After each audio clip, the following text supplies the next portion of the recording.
Romantic Tales. Chapter 78. Not to mention Sun Yijia and her mother. When Jingwan returned to the Luo family as expected, the Luo family, Yuan family and Zhou family had all arrived. The ones leading them were the three young ladies' old mothers.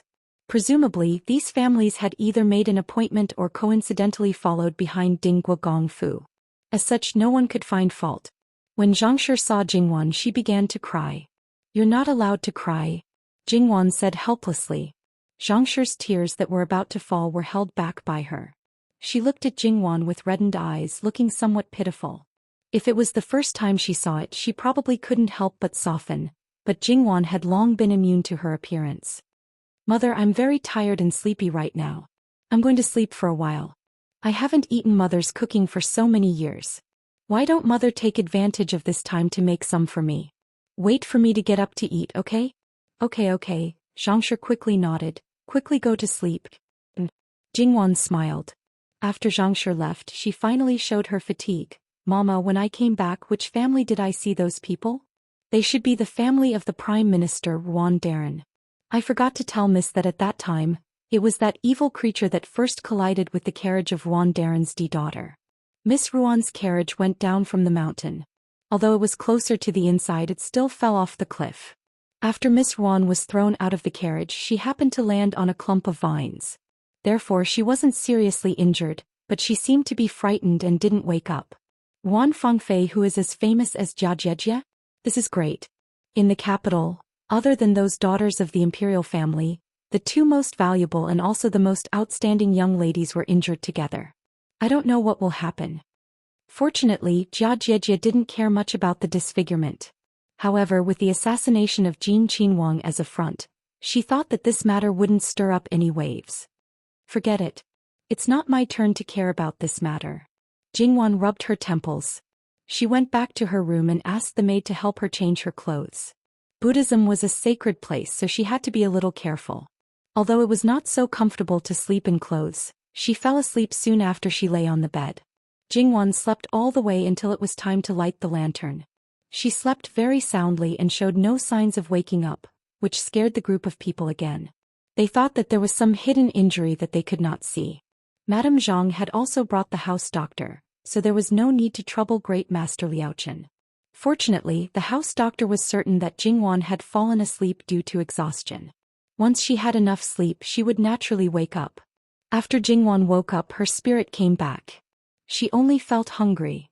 As soon as she woke up, Qing Lan, who was guarding beside her, naturally noticed it immediately. "Miss, you're finally awake. Well, prepare some food. I'm hungry," Jingwan ordered as she got up and washed. "Before you fell asleep, didn't you say that you wanted to eat the food made by Madam? Madam made a lot, but you didn't wake up. Then she made it again and again several times. She hoped that you could eat the most delicious food when you wake up. Now it should be ready," Qing Lan explained. Jingwan suddenly felt a little guilty. She originally just wanted to send Madame Zhang away and find something for her to do so that she would not be sad and distressed. She did not want her to be busy all the time. Hearing the movement in the room, people outside came in one after another. Soon Madame Zhang came in with the food in person. "Wan, you're finally awake. You must be hungry. Hurry up and taste it. I don't know if the food I made now is to your taste." She probably also knew about Jingwan's situation, so she did not care about her injury. "Mother, you've worked hard. As long as it's made by you, I like it. It's not hard. If you like it, eat more." Madame Zhang sat at the side and watched her eat. From time to time she would pick up food for her. In fact, Madame Zhang's cooking was average, but the meaning was different. In addition, Jingwan was really hungry, so she ate a lot. Madame Zhang also knew that the food she cooked was not very good, but whether it was in Chitan Prefecture or now, her daughter always gave her face. She was naturally happy, unlike that bastard Jingbo. When he was young, he would spit it out when he ate. Now he would put down his chopsticks after eating 2 mouthfuls. However, she was still quite self-aware. She only cooked occasionally. She could not poison her daughter just because she gave her face. Mother's cooking has improved a lot. Half of it was the truth and half of it was to coax Madame Zhang. Really? Madame Zhang was very surprised. Her son and her husband did not say a word about her cooking, let alone like it. "Mother will cook for you in the future." "Okay." The maidservants put away the things on the table and rinsed their mouths. Jingwan sat there and chatted with Madame Zhang. Although Madame Zhang had all kinds of shortcomings, she also had her good points. She was very patient with her children. Moreover, because she was simple-minded, you could talk to her as you wished. Of course, it was all trivial things that did not take much effort. She would always listen with a gentle smile and respond to you. After that, she might not remember a word of what she said, but the whole process was very relaxed. Mother, it's getting late. You should go back and rest first. She knew that Madame Zhang did not have much to do and did not have anything to worry about. Her schedule was very regular. Mother is not sleepy yet. It's not too late to go back and rest when I'm sleepy. I just woke up and won't go back to sleep for a while. I know that Mother wants to accompany me, but I have a lot of people here. If it's not enough, I can still read. Madame Zhang was still a little hesitant. Madam, go back and rest first. The old madam still has something to do and is waiting for Miss to go over. Mama Gong spoke up at the right time. Mama, why didn't you say so earlier? It's a sin to let the old madam wait for so long. Madame Zhang said helplessly. It's okay. The old madam has slept a lot during the day and is in good spirits now. She knows that you are here, so it's not too late to let the two of you talk. Then Wan, hurry over. Don't let the old madam wait for too long. I'll go back first. After the maidservants sent Madame Zhang out, Jingwan spoke again. Mama, grandmother really has something to talk to me about? Yes, Mississippi. The old madam has been waiting for you. Then go over now. I also have something to talk to grandmother about. Jingwan guessed that grandmother should already know about Jin Qinhuang's matter. It must be known that the assassination of a prince or Qinhuang was not an ordinary matter and would definitely be reported to the emperor. Then 10 out of 10 people in the court would also know. It was normal for grandfather to let her mother bring a letter over. After all, Bai Long Temple was the place where Jin Qinhuang was assassinated. Grandfather was not the kind of person who would absolutely not tell grandmother about the court matters. His purpose was also very simple. If grandmother knew, then ask about the specific matters. If she didn't know, then just let her know. After all, even if Bai Long Temple was calm on the surface, she was afraid that the undercurrent was surging behind the scenes. It was just that the matter between her and Jin Qinhuang, she didn't know if he had found grandmother yet. When she saw the old Madame Luo, Jingwan saw that her expression was slightly heavy. Her guess was probably right. Grandmother, Wan is here. Come over quickly. You all can withdraw. She pulled Jingwan to her side and waved the servants to withdraw. Have you rested well? And where's grandmother? Grandmother is fine. Take a look at this. Old Madame Luo handed a letter that was pressed to the side to Jingwan. Jingwan did not hesitate and directly opened it. As expected, it was just, Jin Qinhuang's whereabouts are still unknown, whether he is alive or dead is unknown? Yes, at least before your mother and the others left the capital had not received the news. It shouldn't be. It was reasonable to say that Jin Qinhuang should have returned to Bai Long Temple before her. Even if he was worried that there were still assassins lurking in the dark here, he should have at least informed the emperor about it. Or the emperor deliberately concealed his whereabouts and used this as a pretext to make a fuss, ruthlessly hammering or weakening the power of the person behind the scenes. This was not impossible. Although the rumors about Jin Qinhuang were mostly negative, it was well known that although he had no power, he was deeply favored by the emperor. How can Wan say that? Is there something wrong? It's like this. Jingwan concealed her intimacy with Jin Qinhuang and told the rest in full detail to old Madame Luo. From the beginning, she did not intend to hide this matter from old Madame Luo. If there was any movement on Jin Qinhuang's side, she could not hide it even if she wanted to. Even if Jin Qinhuang agreed to her idea and did not do anything, she did not want to hide it. After all, her knowledge in this world was limited. Perhaps there were some hidden rules that she did not know. Who knew if she would inadvertently violate some taboo, especially when the reason for her meeting with Jin Qinhuang was an assassination. If something happened in the future and she did not know the reason, then it would not be worth it. With old Madame Luo watching over things with her, it was different. She could always consider all aspects. Even if he could not, there was still grandfather. Old Madame Luo's face became heavy after hearing this.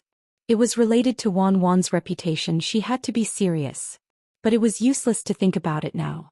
She had to wait for Jin Qinhuang's attitude. Wan did not do anything wrong, but grandmother is worried that if Jin Qinhuang wants to take you into the fu, grandmother does not need to worry about things that have no shadow. If it really comes to that step, then what should be done will be done. If a dignified Qinhuang wants a small girl in the boudoir, we still have the right to refuse. Perhaps Jin Qinhuang saw that I saved him, or perhaps I am not up to the standard of a beauty in his eyes, and just let it go. I hope so. It seemed that it could only be like this now. More importantly, it could not be related to the assassination. Wait until dawn tomorrow. Grandmother will go back and discuss with your grandfather to let your mother stay here. Qiao Qiao and Miss Zhou cannot be moved for the time being. Jia Jieke will not return to the capital for a while. You should also stay at White Dragon Temple for a few more days. I will listen to grandmother. Other people outside could not hear what the grandmother and granddaughter were saying, but Gong Mama was clear. She thought, "Old madam, why don't you bring Miss back to the capital?" Others did not know, but she knew that the living king of hell was now holed up in White Dragon Temple. It was just that he had moved from his previous residence. His guards on the surface could not see him, so they naturally sent people to look for him outside. Other than that body full of injuries, no one knew how free and unfettered he was living. Wherever he was, it was like a tiger's den or a wolf's den for Mississippi. You left the delicious food that he longed for in his mouth. Did you feel that he did not live fast enough? According to Gong Mama's understanding of him, she was afraid that as long as Miss was in White Dragon Temple, he would not appear to the outside world and would always be in a missing state. During this period of time, the emperor would certainly have more white hair, and the unlucky ones would naturally be the courtiers. Gong Mama shed tears of sympathy for the emperor when she met such a deceitful son. Gong Mama shed tears of sympathy for the courtiers when she met such a reckless prince. Gong Mama shed tears of sympathy for the courtiers when she met such a willful monarch. Thinking of this, Granny Gong felt much better. Although what he did to the young lady was inappropriate, he didn't really hurt the young lady. His original intention was not to play around. Jingwan chatted with old Madame Luo for a while more before returning. There was no entertainment at night in this world. If one did not sleep, they could only read books. In a temple, scriptures were naturally the most common. Buddhist scriptures were difficult to understand, and it was good enough that she could understand most of them. Jingwan felt that she had no chance to understand the deeper meaning of Zen. She was bored at first, but after calming down she was able to read. While Jingwan was reading, Li Hongyuan was also reading all kinds of information gathered. This living king of hell had taken over a magpie's nest and tyrannically kicked Master Liaochen out. That was not all. He even complained that everything in the meditation room had been used and completely replaced. Fortunately, Master Liaochen was magnanimous and did not bicker with him. He turned and leisurely went to another meditation room. Master Liaochen did not live in White Dragon Temple, but in a fairyland-like valley in the back of the mountain. Apart from the acolytes in charge of cleaning, no pilgrims or anyone else would set foot here. Master Liaochen himself was usually in the temple during the day. It was rare to see Li Hongyuan come to White Dragon Temple all year round. In everyone's eyes, Master Liaochen treated everyone equally. No one expected the two to have such a deep friendship. Coupled with Master Liaochen's respect, they would not find this place even if they turned the entire White Dragon Temple upside down. Li Hongyuan flipped through the letters one by one. In the capital, the reactions of his brothers, his father, and the reactions of the ministers were all complete. These things did not exceed his expectations and were all within his grasp. Therefore, he only glanced at them and then threw them to the side without any further questions. The last one was naturally related to Jingwan. Because of Jingwan's accidental fall from the cliff, more people had been sent to protect her. However, they were all in the dark and it would be difficult for them to protect her in close quarters. It seemed that he had to find a way to send 2 more people to protect her. Li Hongyuan flipped to the next page. Eunuch Mu sensed the change in his mood. He thought to himself, isn't he safely back at White Dragon Temple? Did something happen? Li Hongyuan flicked the letter with his finger. In the future, this prince will not only have to guard against men, but also women? Eunuch Mu resisted the urge to wipe his sweat. He did not need to think too much to know what his master was thinking. To guard against men, he naturally had to guard against those around Miss Luo. As for women, there were many women who wanted to climb into his master's bed. Of course, he had to guard against them. However, wasn't this something he had been doing for a long time? Eunuch Mu thought carefully. No, there was no woman who wanted to climb into his master's bed that deserved his master's protection. Speaking of which, if there were men who liked men, there should also be women who liked women. Could it be, Muin, it's easy to guard against men around Wanwan, but how can we guard against women? Master, this servant is stupid. This servant really doesn't know such a difficult thing. Eunuch Mu only dared to think this way. Master, I'm afraid it won't work. Why? Miss Luo needs someone to serve her. Yes, he only thought of the women outside. What about the women around Wanwan? They served her closely. When she bathed and changed clothes, they had already seen Wanwan's naked body. He had not seen it twice. The more he thought about it, the more gloomy he became. He even had the impulse to immediately pull out all the people around Jingwan and chop them into pieces. This vinegar jar was simply overturned inexplicably. This prince will ask my father to grant me a marriage on the grounds of saving your life this time. What do you think? Good, good, good. There was no better idea than this. Master, you should drag Miss Luo back to your nest as soon as possible. No, you should marry her back to the prince's mansion. Then everyone will be happy. It will be a celebration. Master, please think twice. Eunuch Mu said insincerely. Li Hongyuan raised his head and glanced at him indifferently. Eunuch Mu was so shocked that he almost broke out in a cold sweat. Wanwan's status is not enough. Under normal circumstances, she doesn't even have the qualifications to be ipsa fei. Even if this matter is used to ask for a marriage, at most she will only be ipsa fei. Even if Jin Qin Wang Fu only has her as the rightful master in the future, Wanwan will probably not be happy. Ben Wang will also not be happy. Li Hongyuan said as if talking to himself. Exactly. So, master, you can only continue to hold it in. We can only continue to endure. Ben Wang knows that you are all looking forward to Ben Wang marrying Wanwan as soon as possible. Ben Wang also wants to. Unfortunately, Ben Wang does not have the final say in this world. I can only speed up and make my father despair about Ben Wang's marriage and let Wanwan become the only candidate. So, who would be the next unlucky person? Sun Yijia is also too idle. That's why she would stick to Wanwan all day. Master, the other girl is already disfigured. It's the time when she's heartbroken. Can you not use underhanded methods? Muin, do you have any objections to Ben Wang's decision? No, Master's decision cannot be more brilliant. They only had one objective. Master's decision was never wrong. Call old monk Liao Chen over. Ben Wang has something to ask him. From the way he addressed Great Master Liao Chen, it was clear that Wang Ye had a lot of objections to him. Moreover, it's time to sleep. You slept all day and now that you're awake you're tormenting others. It wasn't far to begin with, so Great Master Liao Chen arrived rather quickly. Amit Ba. Wang Ye summoned me. What orders do you have? Li Hongyuan put one hand on his bent knee and the other leg stretched out naturally. His sitting posture was casual and languid as he slightly raised his chin to look at Great Master Liao Chen. Great Master can see through everything. How can you not know why Ben Wang is looking for you? Wang Ye overpraises me. This poor monk is only a mortal. How can I see through everything? Li Hongyuan curled his lips in a mocking smile.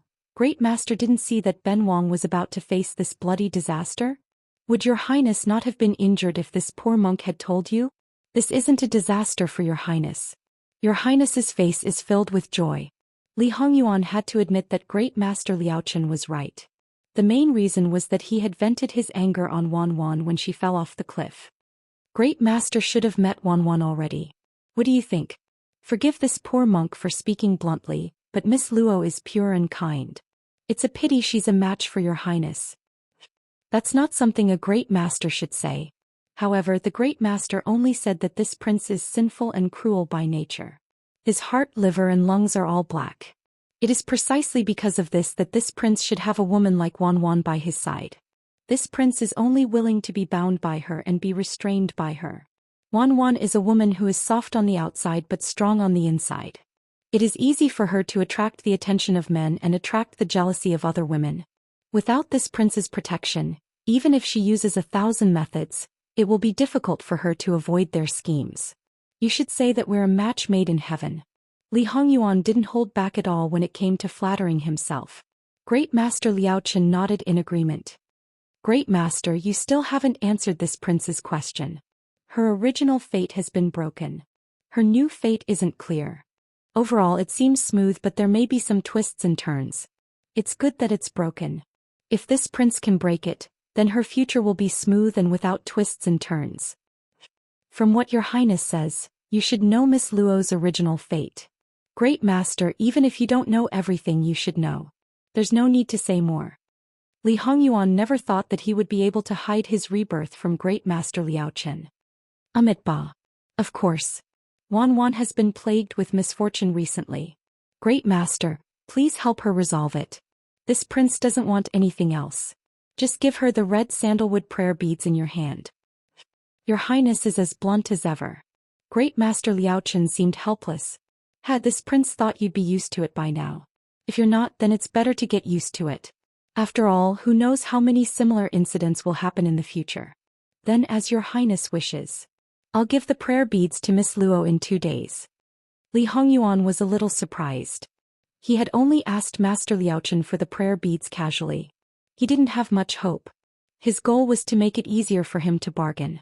If he couldn't get the best thing he had for Wan Wan, he would at least ask for something that was a little inferior. After all, it was rumored that the prayer beads were very important to Great Master Liao Chen.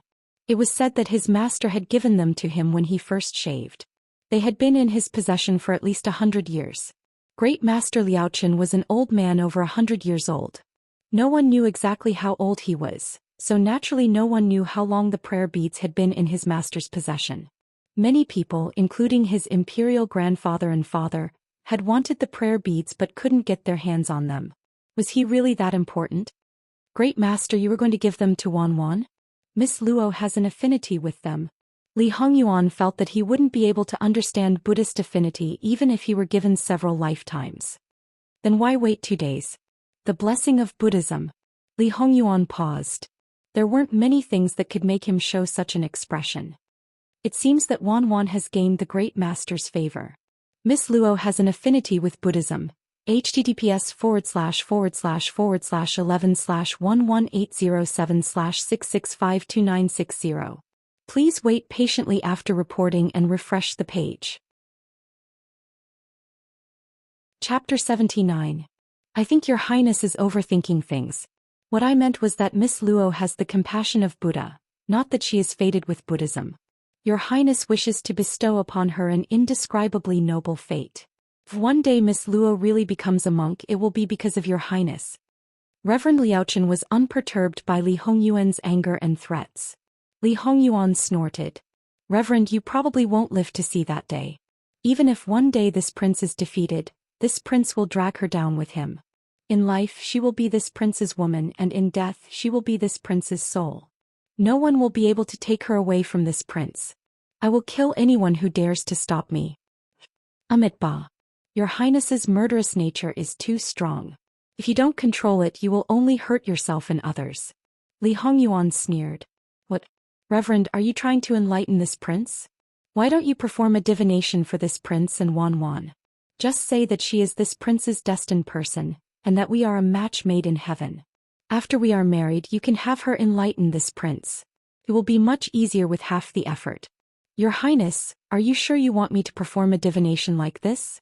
When it comes to defying the heavens and changing one's fate, one must abide by the principle of gains and losses. If you gain something here, you will lose it elsewhere. Li Hongyuan's gaze sharpened. Reverend, are you saying that this prince and Wan Wan are not a match made in heaven? I once said that your Highness's actions have opened a path for you. But because your Highness is changing your fate, even the path may change at any time. If your Highness chooses to take this path, it will take time and effort. But because of your efforts, you will most likely achieve your goal. Your Highness wants to take a shortcut and reach your goal in one step, but the outcome is still uncertain. Now that I am forcing it, it is already in the category of defying the heavens and changing your fate. If this matter goes smoothly, there will definitely be other matters that will not. Even the changes on the path will be delayed until after the goal is reached, and the future will become even more confusing. I think this is not what your Highness wants. Others say that an old monk like you is so powerful, but this prince thinks that you are just SOSO. Amit Ba. Those are just rumors spread by outsiders. You can't take them seriously. In the future, when your Highness obtains your wish, this humble monk will perform a divination for your Highness to add flowers to the brocade. Li Hongyuan didn't refuse. Master Liao Chen was such a revered figure that a single comment from him would be able to suppress many rumors. It was much more effective than a bloody suppression. Moreover, when the time came, Li Hongyuan wouldn't add blood to a happy occasion. Li Hongyuan had achieved his goal and chased Master Liaochen away. He'd completely forgotten whose territory this was. Fortunately, no one had seen his tyrannical behavior, or he would have been drowned by a mouthful of spit from each of them. How dare they treat Master Liaochen like this? Li Hongyuan didn't sleep, so naturally no one around him could sleep. He called an E. Have you investigated the matter clearly? This subordinate is incompetent. Please forgive me, master. An E knelt on one knee with his head bowed. Ever since they'd followed their master, they'd rarely failed in any of their missions. But this time they seemed to have stumbled. Had their master misjudged? Oh, it couldn't be. They'd never seen their master make a mistake. Then there's no need to investigate. Send someone to keep an eye on them. Yes. An E had already prepared himself for punishment, but didn't expect it to be so easily brushed aside. Have you found out who the people sent by this prince's brothers are? Replying to master, including the people sent by His Majesty, we've investigated thoroughly. We've confirmed it over and over again. There are no omissions. What they should know, what they shouldn't know, what they should do and what they shouldn't do. You don't need this prince to teach you, do you? This subordinate understands. Please rest assured, master. After the matter was settled, Li Hongyuan had nothing to do in the latter half of the night. But at this time he still didn't feel sleepy. Unknowingly he walked out of the meditation room. Then he couldn't help but look at the courtyard where the Luo family lived. Once, when she was thousands of miles away, he paid attention to her daily life from letters and paid attention to her growth.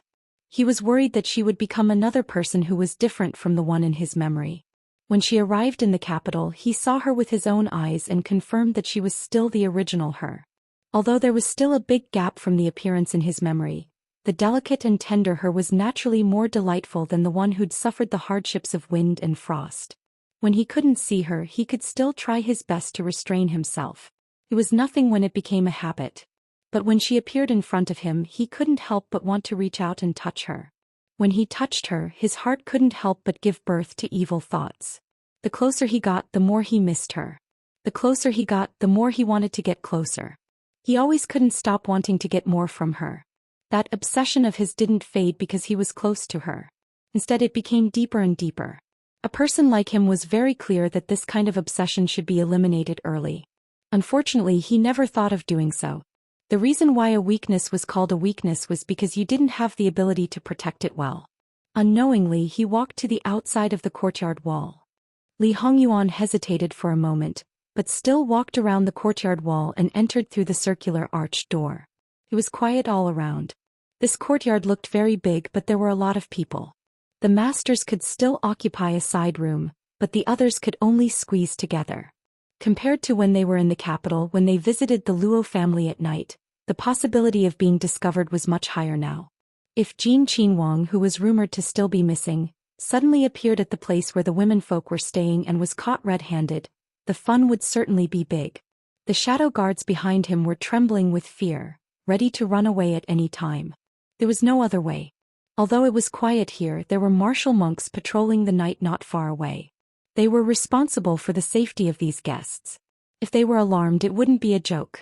Those martial monks were much more powerful than many of the guards in the noble courtyards of the capital. If they were to go against them, they would have to think twice. If it was only them, then it would be fine. The problem was that Bai Long Temple had many people who were specifically targeting Master.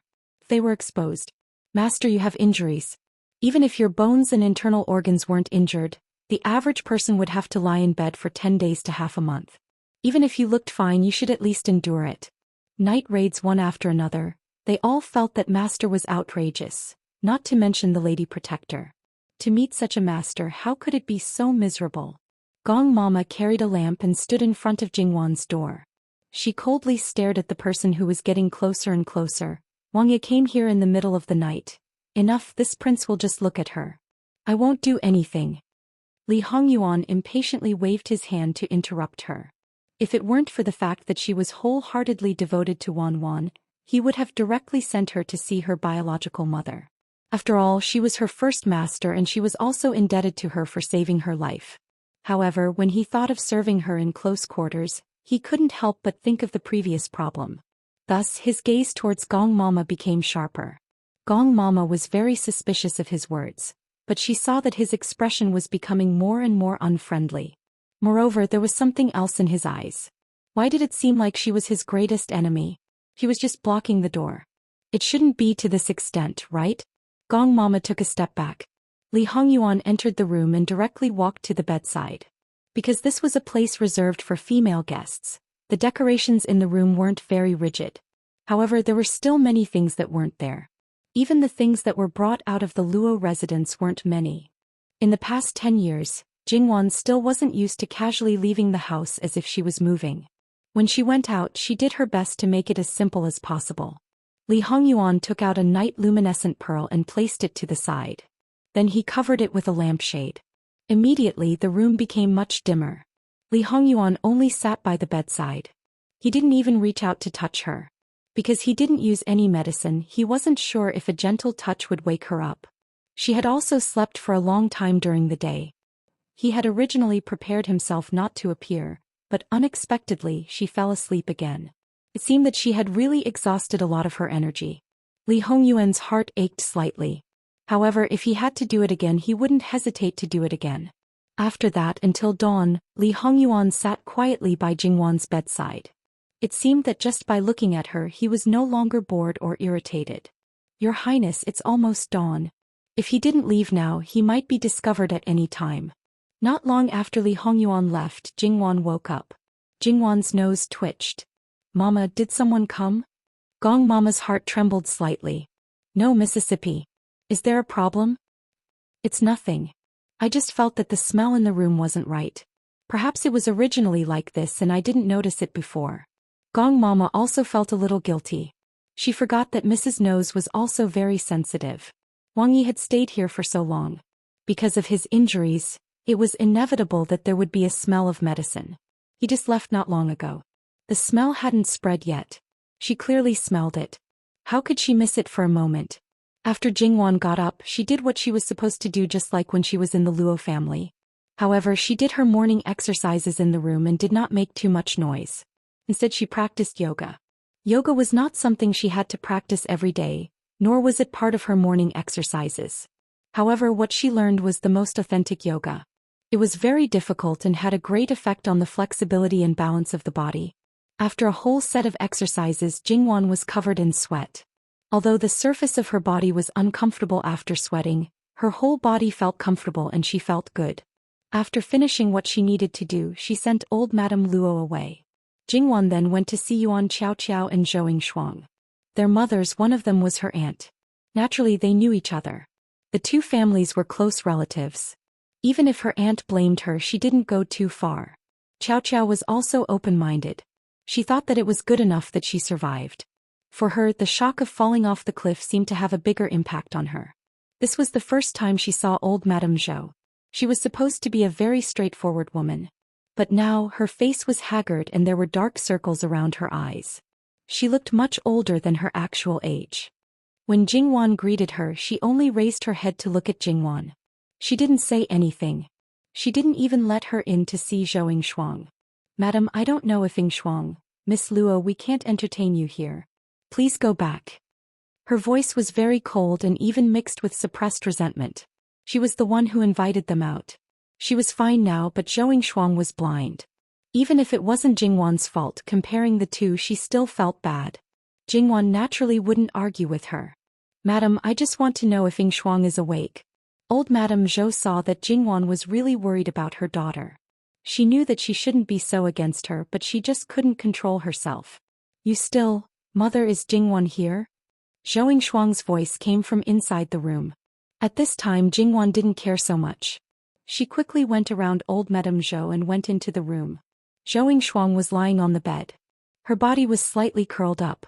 She was obviously very uneasy. She looked in the direction of the door, but she couldn't focus. Jingwan covered her mouth as tears rolled down her cheeks. Zhou Shuang was not Sunijia. Although her family was far from Sunijia's, she grew up in the palm of the hand.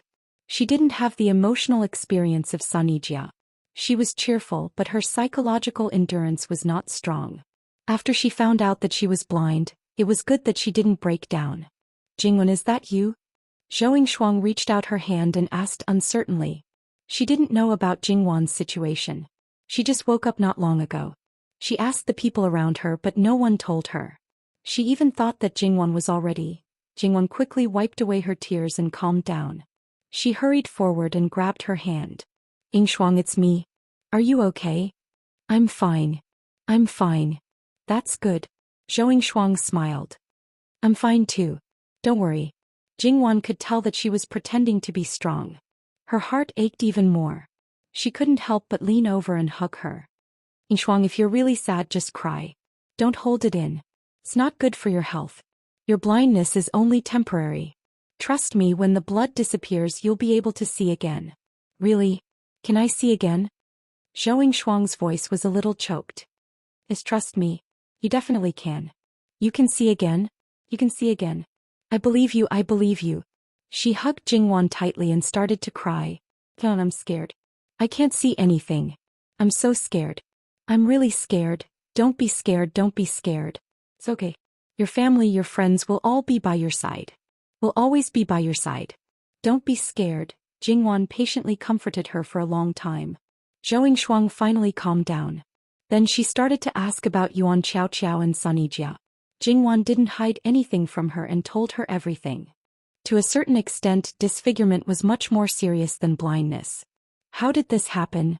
Zhou Yingshuang's family wasn't prominent, but her grandmother and old Madame Sun had an extraordinary friendship. Zhou Yingshuang often went to Ding General Manor.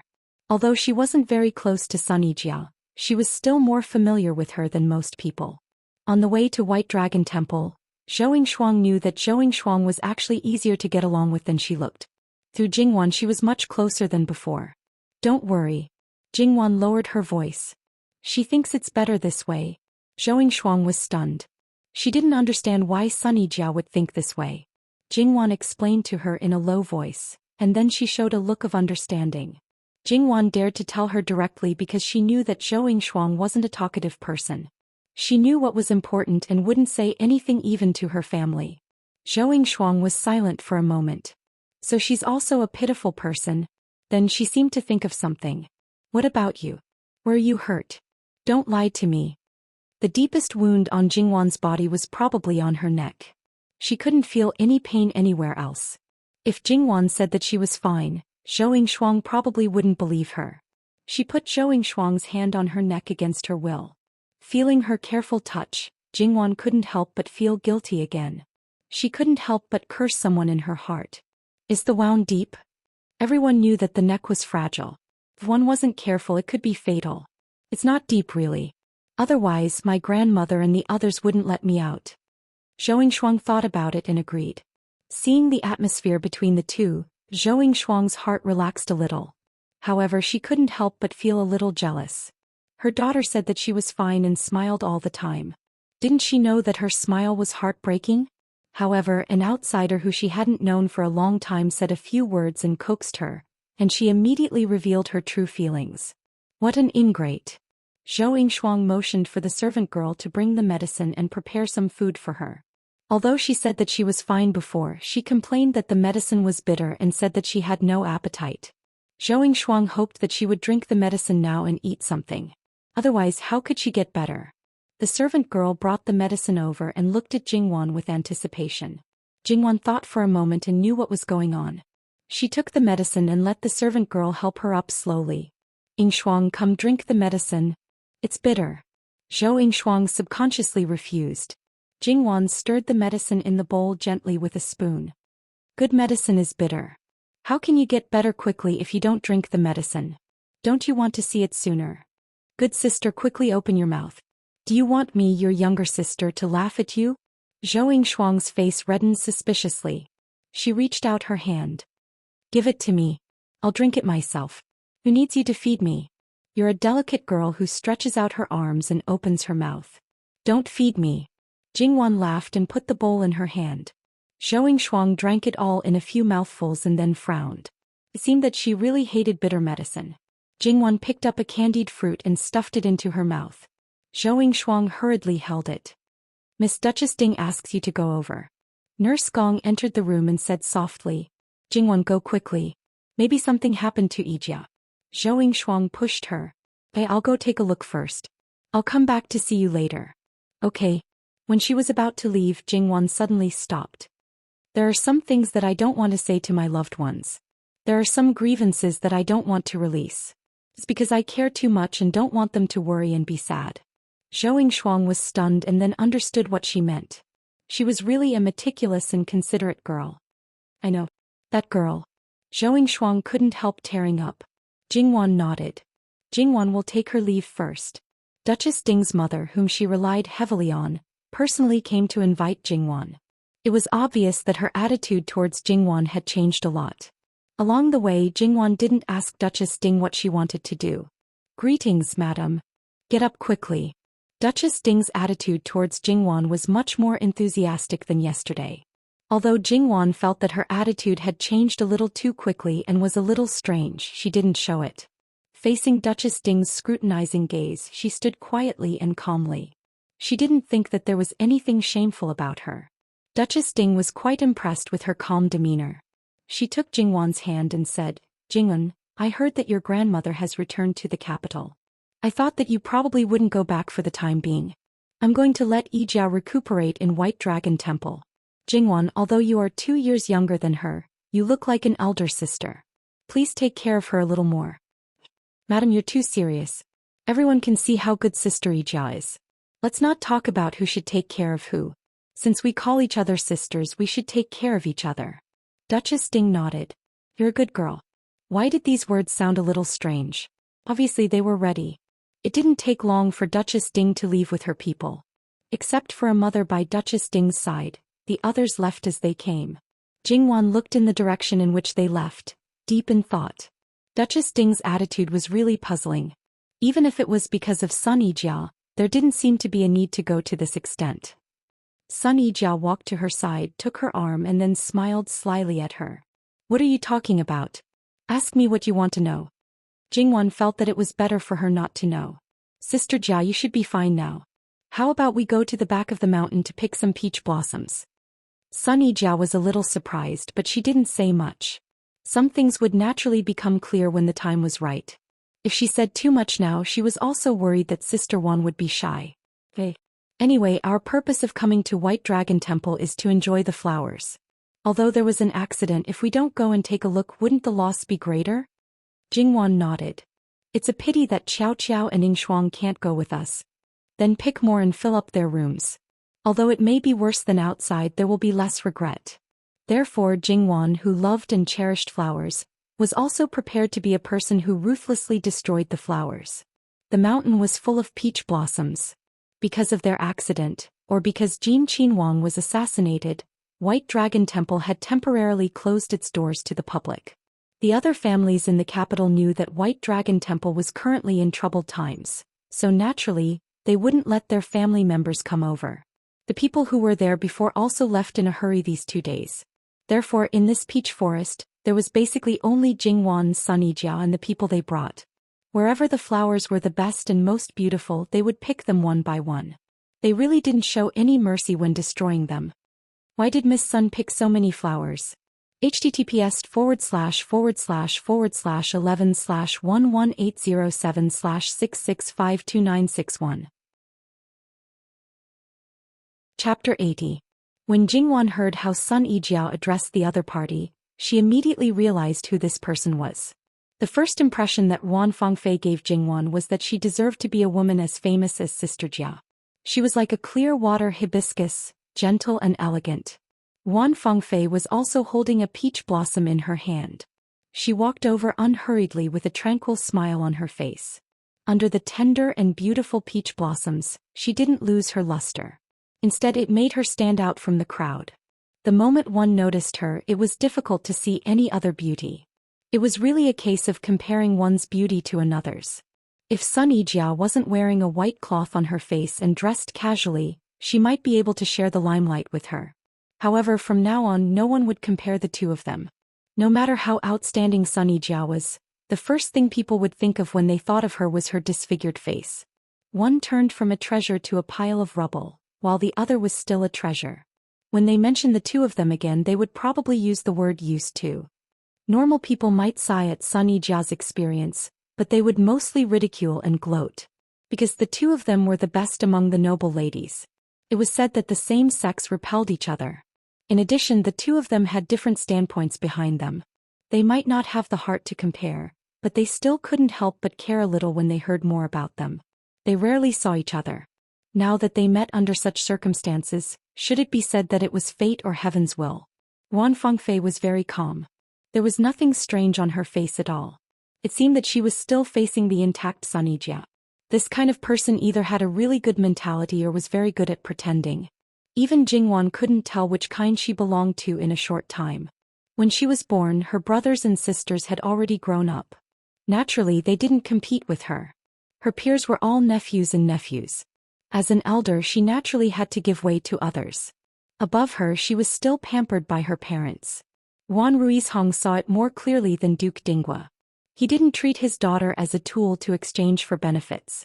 She was the real Jiao Jiao who grew up safely and without worries. Then, could she be considered a person with a good mentality? However, Jingwan still felt that there was a trace of inconsistency. In this kind of environment where she was pampered, it was already good that she didn't become unruly and willful. In a situation where no one forced her, how could she still be so outstanding? After all, there were so many things to learn. To be considered outstanding, one naturally had to not only know how to do it but also master it. It was impossible to do it without putting in some effort. How could a child have that kind of self-awareness? Sun Yijia immediately put on a wronged expression and pretended to be in pain as she rubbed the place where she was pinched. I'm talking nonsense? I have evidence. Jingwan didn't know whether to laugh or cry at her. Okay, don't be agitated. Be careful of the wound. It hurts. Sun Yijia stretched her hand to her lips like a child and wanted to blow on it. And the sound she made at the end of it was simply enough to give people goosebumps. Jingwan was extremely speechless. Was she addicted to playing with her? Seeing her stubbornly stretching out her hand, as if she wouldn't give up if she didn't satisfy her request, Jingwan unhappily blew on her hand twice. This scene made Wan Fengfei quite surprised. She didn't have much contact with Sun Yijia, but she was very clear about her temperament. Was she actually like another person in private? It shouldn't be possible. If that was really the case, there wouldn't be no news at all. Then was it just because of the Luo family's third young lady? It was very interesting. Looking at the Luo family's third young lady who was obviously younger, but had a doting attitude, this scene was really heartwarming. It was really dazzling to the eyes. She really wanted to destroy it. There are so many flowers, what are they for? Wan Fengfei once again brought up the initial question. Originally, the four of us came to admire the flowers, but now that it's not convenient for them to come out, we are preparing to fold some back to make vases. Jingwan explained, her tone a little lighter.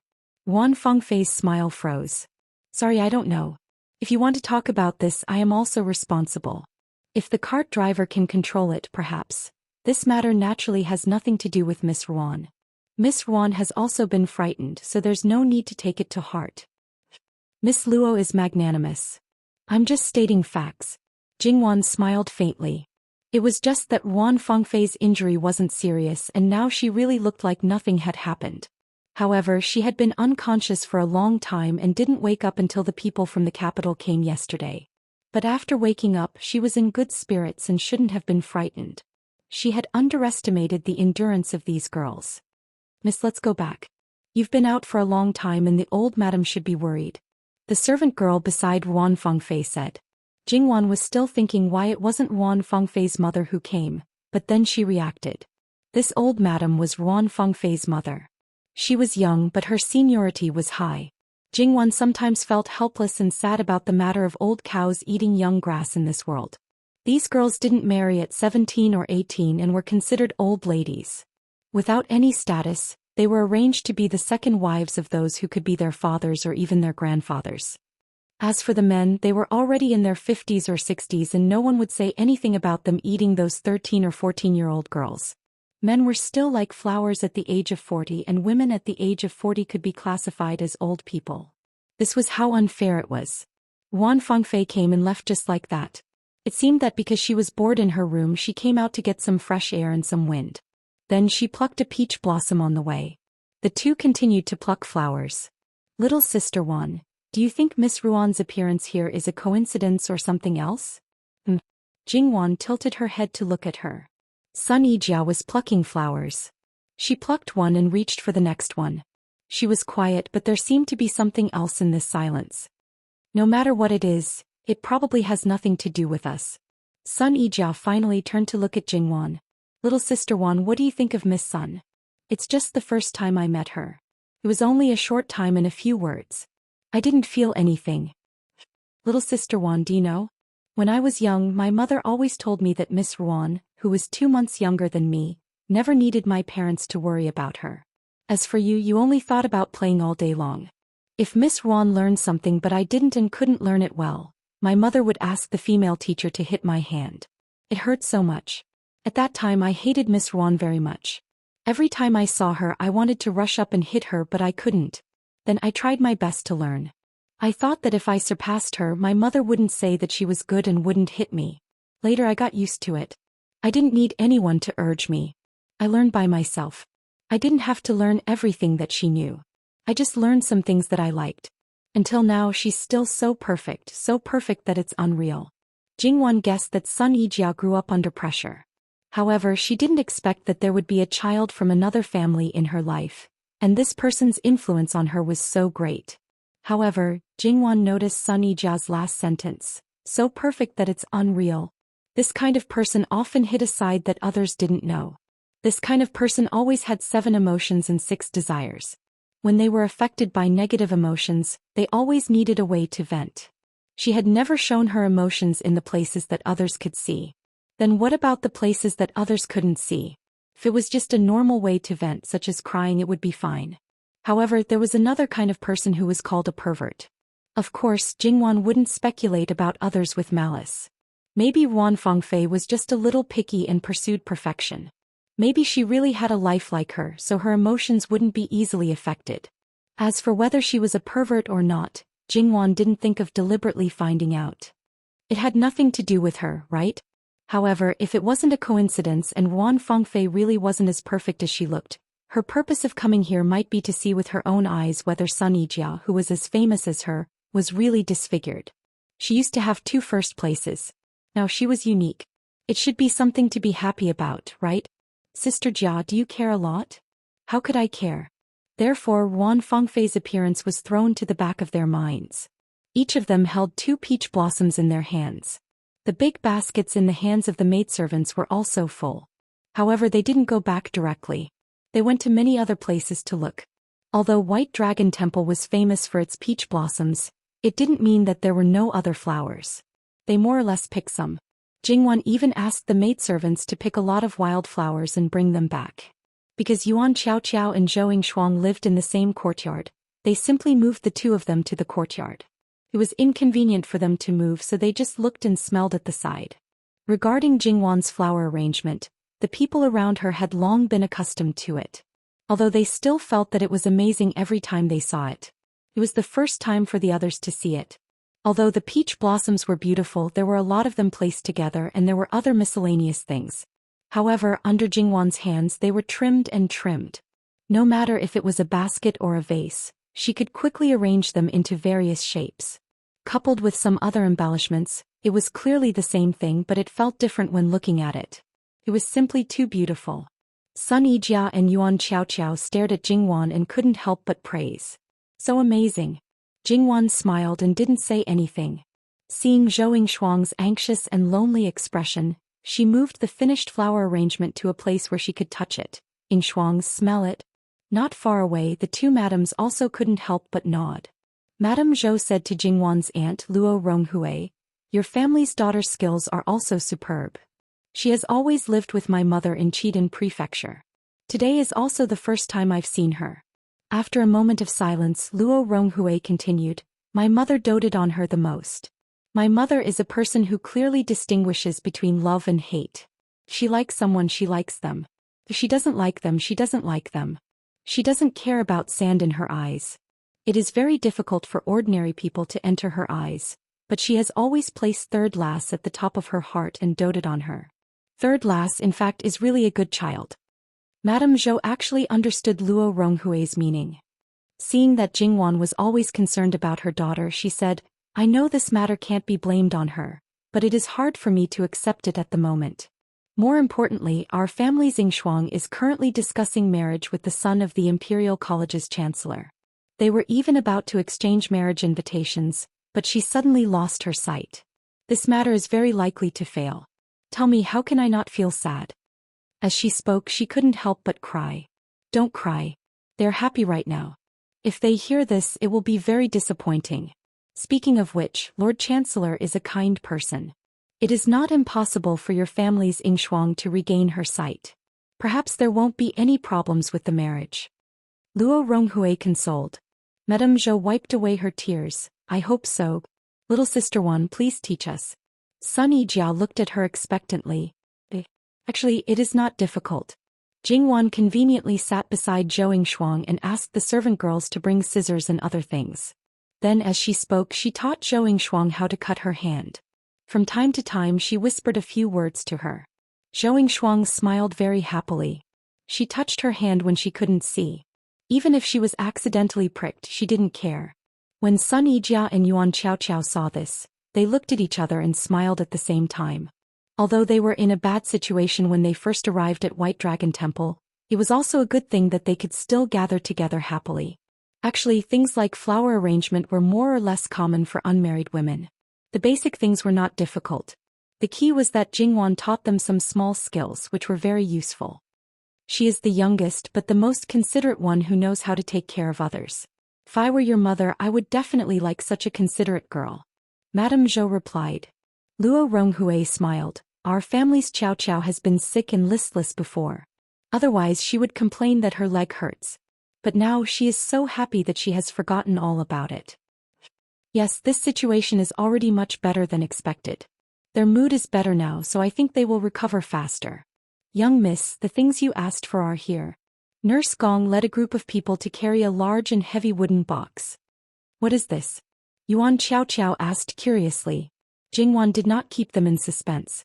She opened the wooden box and found that it was filled with square blocks of mud. You asked the monks to help you with this? What are you going to do with this? Sun Yijia was puzzled. Of course it is to arrange flowers.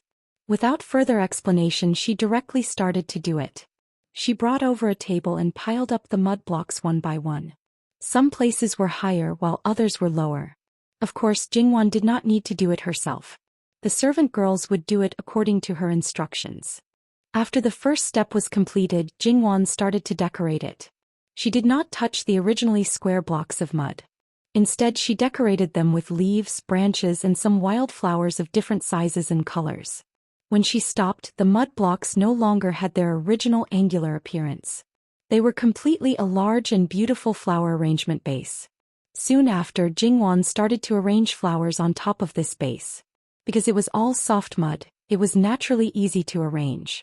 The flower arrangement that took up more than half of the table quickly took shape under Jingwan's hands. The flower arrangement they had seen before was basically the bouquet in the vase. This was the first time they knew that flower arrangement could be done this way. Sun Yijia could not help but walk forward. She wanted to reach out and touch it, but she seemed to be afraid that she would damage it. She could only praise, "It is really beautiful." Luo Ronghui and Zhou Furan could not help but gather around to take a look. Miss Luo's hands are really skillful. I don't deserve Furan's praise. It's just that I thought a little more than others. In fact, anyone can do it. But it's just that you thought a little more than others. Jingwan slightly blushed. This was not what she thought. She just saw a little more, but she could not explain it. Mother, don't block it. Let me take a good look. Yuan Qiaoqiao could not help but say. Okay, I'll let you. Luo Ronghui moved to the side. Zhou Yingxuang was the only one who couldn't see the hustle and bustle. She was anxious, but she just lay there quietly, imagining the special flower arrangement. During the whole process, the maidservant whispered into her ear in detail. She tried her best to imagine it, but she felt very empty. She did not feel that it was very beautiful. It was somewhat powerless. Her hand was suddenly grasped. Jingwan's soft words rang in her ear. When your eyes are better, I will arrange flowers for you. There are all kinds of flowers. You said it. When the time comes, if you do not meet my requirements, I will not comply. Zhou Yingxuang gently shook Jingwan's hand. Jingwan was true to her words. There were many more flower arrangements, filling Yuan Qiaoqiao and Zhou Yingxuang's room. Their side was harmonious. but Li Hongyuan's side was not so wonderful. Wan Fengfei deliberately went after knowing that Wan Wan and the others went to the peach forest. She did not react when she saw Sun Yijia. Instead, her attention was more on Wan Wan. Replying to Master yes. Li Hongyuan's understanding of Wan Fengfei was that she was unusually cold, but she never thought that there was anything wrong with her. As for whether she was jealous of other outstanding women, he really did not know, nor was he interested in knowing. However, she inexplicably stared at Wan Wan, so he could not ignore it. Li Hongyuan quietly pondered for a moment. After a while he said, "Prepare the people. When Wan Wan returns to the capital, immediately send them to her." In addition, Wan Fengfei's side cannot be relaxed. The capital is always paying attention to how Imperial Father will deal with this matter. This prince wants to know as soon as possible. Yes. In fact, whether it was eunuch Mu or an E in this case, why didn't he directly deal with Wan Fengfei? Or did he really have feelings for Miss Wan in his heart? Li Hongyuan glanced at them, and the two immediately abandoned the thoughts in their hearts, as if they were afraid that their master could see through it. In the next few days, Jingwan's group of 4 lived very peacefully and happily. Jingwan not only made flower arrangements for them, but also taught them how to make rouge with peach blossoms as the main ingredient. There were 1 or 2 times when she even carried Yuan Qiao and Zhou Yingshuang out on a soft couch and ran all over the mountain. They were happy, but those rough old maids were a bit suffering. However, for the sake of these older sisters, Jingwan could only apologize to them. As for the 3 Furins, seeing that their young ladies were happy and their bodies were recovering quickly, even if their words and deeds were a bit out of line, they would turn a blind eye. They often gathered together and talked happily. Perhaps Sun Yijia was used to it, so she didn't say anything about her mother's absence. Li Hongyuan didn't attack every day or night, but at least once every other night. Fortunately, except for one night when he gave Jingwan some calming medicine and hugged her to sleep, the rest of the time he just looked at her and left after sitting for an hour. This kind of life lasted for 7 or 8 days, and Li Hongyuan waited for news from the capital. Bestowed marriage? Imperial Father bestowed Sun Yijia to this prince? Li Hongyuan gently knocked on the table. You know that this prince likes beautiful women, but bestowed a disfigured one to this prince. Because this prince's whereabouts are unknown, you don't know about this matter and won't disobey the imperial decree, right? They all lowered their heads and didn't dare to breathe loudly. Speaking of which, how many times had their master been bestowed a marriage? Go and arrange for Wan Fengfei to be bestowed to this prince as a side consort. The time can be delayed, it can be delayed for 10 days or half a month. https://11/11807/6652962. Biku Pavilion Mobile Reading Website. M. Chapter 81. There had been no news of Li Hongyuan these days, and the case of the flower market didn't find anything important as he wished. However, it was more or less proof that his good sons were involved in it. It was just that none of them gained anything in the end. Luqingdi had been in a state of rage. In order to warn them, several groups of people were found to be important scapegoats. Nobody knew how many people's black veils had been stolen and how many people's blood had been stained. The princes all hid themselves obediently and didn't dare to act rashly. Even the people sent to White Dragon Temple were all withdrawn after receiving some specious news. Luqingdi sent people to the nearby villages and towns where White Dragon Temple was located. They constantly expanded the search area, including the river where Li Hongyuan fell into. He had been salvaged back and forth countless times. It was true that no one found him alive or dead. After so many days they still couldn't find him. Most likely he had been eaten by fish. Shut up. Luqingdi was furious. He just didn't believe that his scourge of a son was dead. Perhaps it was really because Ding General Manor had enjoyed supreme glory for nearly 100 years. Among the 4 dukes and 9 marquises who founded the country, Ding General Manor was the only one that stood firm. Therefore, in Duke Ding's subconscious mind, he could do whatever he wanted as long as it was not a crime of treason. Therefore, when Luqingdi was angry, he repeatedly ran to Luqingdi and cried that his poor daughter, who was in the prime of her life, was disfigured and her life was over. Luqingdi actually knew Duke Ding's purpose. He just wanted to give him a son-in-law that he liked. At this time the Empress should have dissuaded her brother. However, for the sake of her son, she not only didn't dissuade him but also pretended to persuade Luqingdi. She said that her brother loved his daughter very much and only had one precious daughter. If his daughter's face was disfigured, it would only delay her marriage, and Luqingdi only needed to say a word to solve it. He said it so casually as if Luqingdi's one word was enough to decide everything. Emperor Luqingdi laughed, which made Empress Sun inexplicably frightened. After that she felt uneasy. Sure enough, something bad happened the next day. An imperial edict of marriage, written by Emperor Luqingdi himself, was read out in front of all the civil and military officials in the morning court. Once the imperial edict was issued, there was no room for regret. Seeing that more than half of the people in the imperial court were stunned, Luqingdi felt a sense of satisfaction. Don't think that Luqingdi didn't know that his eldest son's marriage with Sun Yijia was ruined by that vile spawn. Don't think that he didn't know that the empress and the others wanted to use the marriage to rope in people. In order to find another good wife, Duke Dinghua's mansion was picking left and right and running around in many ways. Those who didn't know would think that he loved his daughter very much. And those who knew, many people secretly mocked him. This was not marrying his daughter but selling her. To put it bluntly, it was no different from goods waiting for a high price. Whoever gave the highest price would be able to marry the unparalleled beauty. The power of Duke Ding's mansion was there, and the eldest son of the emperor had the highest possibility of ascending the throne. After all, he was the eldest son of the emperor. His ability was not the best among the princes, but it was not bad either. In terms of etiquette and law, it was justifiable for him to ascend the throne.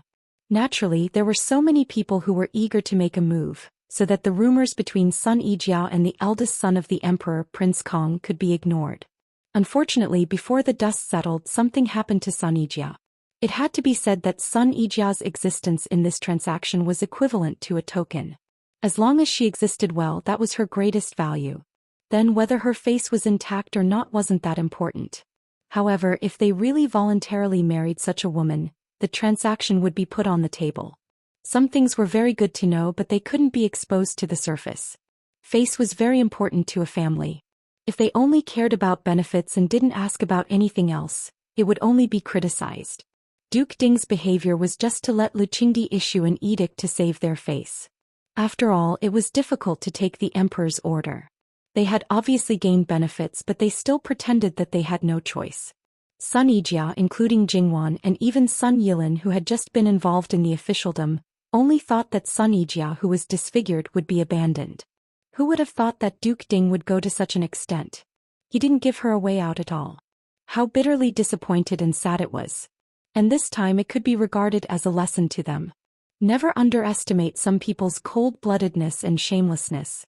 Unfortunately, they miscalculated one thing. Luqingdi was indeed a relatively moderate emperor. He didn't make decisions on the court, nor did he have the ambition to expand the territory of Qiyuan. However, it didn't mean that he didn't have a temper and would be led by the nose by a group of people. If they really annoyed him, no one would have a good time.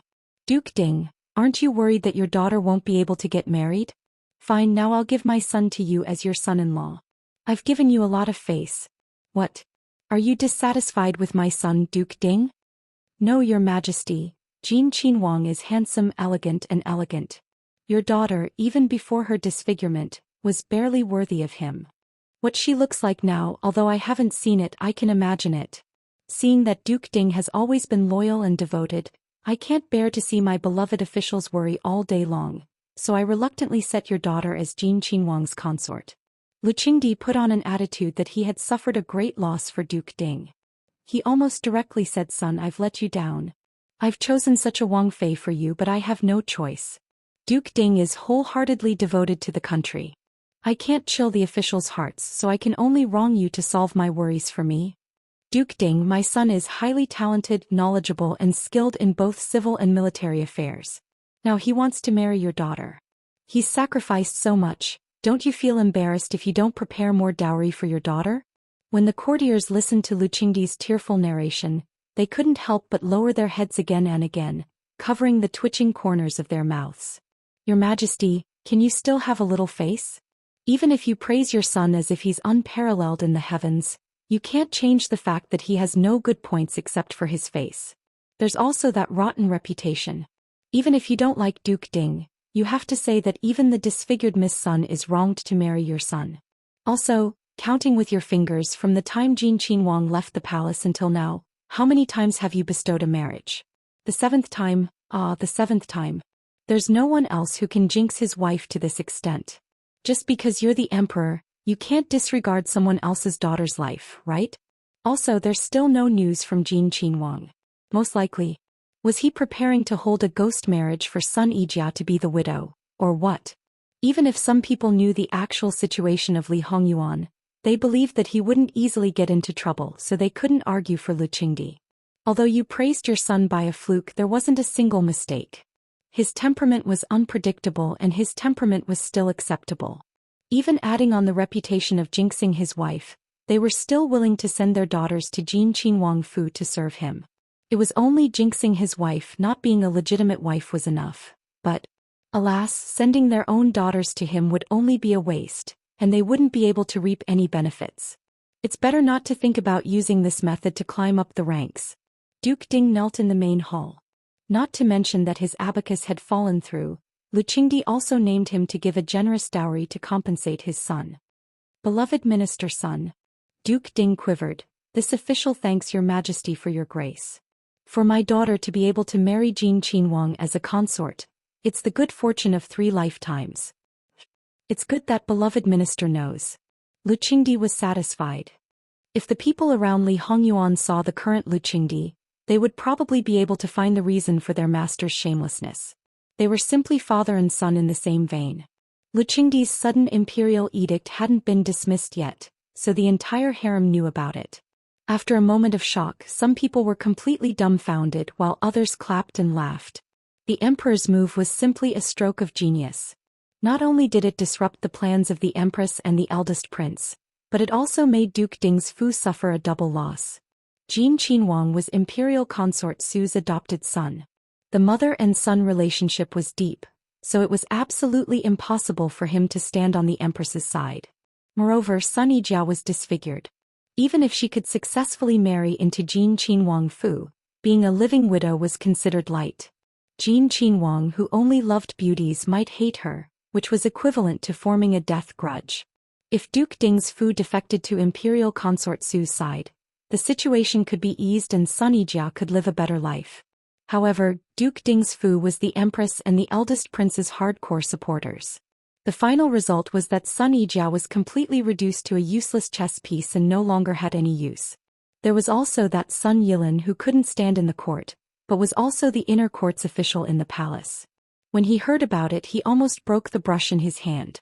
He originally wanted to fight for a chance for his younger sister. Unfortunately, because of that good father of his, he thoroughly angered the emperor. It was too late. Everything was too late. Although he had the emperor's favor and trust, it was far from being able to make the emperor take back his order. So hateful, really hateful. Sun Yilin had never regretted it like this. If he didn't back down from the beginning, if he climbed up from the beginning, how could he not have any right to speak now? The veins on his clenched fists were bulging, his teeth were clenched, and his eyes were gloomy as if they were about to drip out. His whole body exuded a malicious aura, which made the little eunuchs serving in the inner court tremble. They only felt that how could the usually genial and elegant Gongzi be so terrifying? Sun Yilin gradually restrained his emotions after a long while. He slightly lowered his head, looked at his palm and whispered, "Good younger sister, just wait. Even if you marry into Jin Qinhuang Fu, I will make sure that Jin Qinhuang doesn't dare to neglect you even a little bit." When Duchess Dingguofuren learned of this news, her eyes darkened and she almost fainted, scaring the people who served her. It wasn't easy for her to calm down, but she couldn't stop her tears from falling down. Her poor daughter, ah. These days she tried to dissuade Duke Dingguo. Her daughter was already so pitiful, she shouldn't really force her into a dead end. However, it was useless. She could only hope that even if the future son-in-law didn't like her daughter, it was fine to let her live her own life in the inner court, as long as he didn't treat her harshly. Now it was all over. Jin Qinhuang, that living king of hell, her daughter might die in his hands one day. Duke, you are so cruel and don't care about the affection between father and daughter. Then from now on, don't blame me for being ruthless. Later, this matter spread all over the capital. Originally, there weren't many people who knew about Sun Yijia's disfigurement. Because of her father's unbridled publicity, Not to mention the common people, at least those officials knew about it. Now that they knew that Sun Yijia had such a result, there were fewer people who rejoiced in her misfortune. It was a pity, really a pity. What's a pity? She can still be a Wang Fei after being disfigured. I say her life is especially good. There was no lack of people who said this. But Jin Qinhuang's reputation, and even now we don't know if he's dead or alive. His Majesty is aware of this situation and still issued an imperial edict to grant marriage. Then Sun Yijia must be married. It depends on whether she marries a dead person or a living person. But no matter what, she is still a Wang Fei. Sounds so majestic. I say if Jin Qinhuang is really gone, it would be better for Miss Sunday. If he is still alive, I don't know if Miss Sun can safely survive until the day of her marriage. I heard that none of Jin Qinhuang's previous fiancés had a good end. If they didn't die, they were injured and even their chastity was destroyed. Duchess Dingguofuren originally didn't intend to send a letter to Sun Yijia, but she would know sooner or later. If she came back and was caught unprepared to face this bad news, it would be better to tell her in advance and let her be mentally prepared. She hardened her heart and personally wrote a letter, letting the servants whip the horse to send it to Bailong Temple. Compared to Li Hongyuan, who used pigeons to send letters, they received the news before the morning court was over. Sun Yijia's side was naturally much slower. She was originally happy, but after Sun Yijia opened the letter and read it, her body went limp and she almost fell to the ground. Jia Jia Jia. Jingwan quickly stepped forward to support her. She saw that her eyes were absent-minded, as if she had lost her soul in an instant. What's wrong? What happened? She carefully asked, thinking that Duke Dingguofuren had caused trouble again, but she didn't get a response from Sun Yijia. Jingwan frowned and reached out to pick up the letter that fell to the ground. Although it was rude to privately read other people's letters, she couldn't care so much now. After a closer look, Jingwan's face also became very unsightly. This letter clearly stated the cause and effect of the marriage. What's wrong? Yuan Qiao saw them like this and couldn't help but ask anxiously. These days she got along with Sun Yijia, so their relationship naturally improved by leaps and bounds. They were already close friends. She knew that something big must have happened, so she was very worried. Zhou Shuang also had a face full of doubts. Jingwan looked at Sun Yijia, the pit of her stomach feeling uncomfortable. She opened her mouth with difficulty. Duke Dingui used Jia Jejia's face injury as an excuse to pretend to be pitiful in an attempt to have His Majesty decree a marriage. He angered His Majesty, so His Majesty bestowed Jia Jejia to Jin Qinhuang. What? Yuan Qiao and Zhou Shuang were so shocked that they almost sat up. How could this be? Why did it have to be Jin Qinhuang? Even if he is a scholar, he is still a powerful country's Jin Qinhuang. Isn't this pushing Yijia into the fire pit? Jingwan didn't have a comprehensive understanding of the rumors about Jin Qinhuang, but just knowing that was enough to determine that this person was definitely not a good match. She also understood that many things were actually exaggerated, but the 22-year-old Jin Qinhuang didn't have a proper female master in the Fu. This was very clear that there was a problem.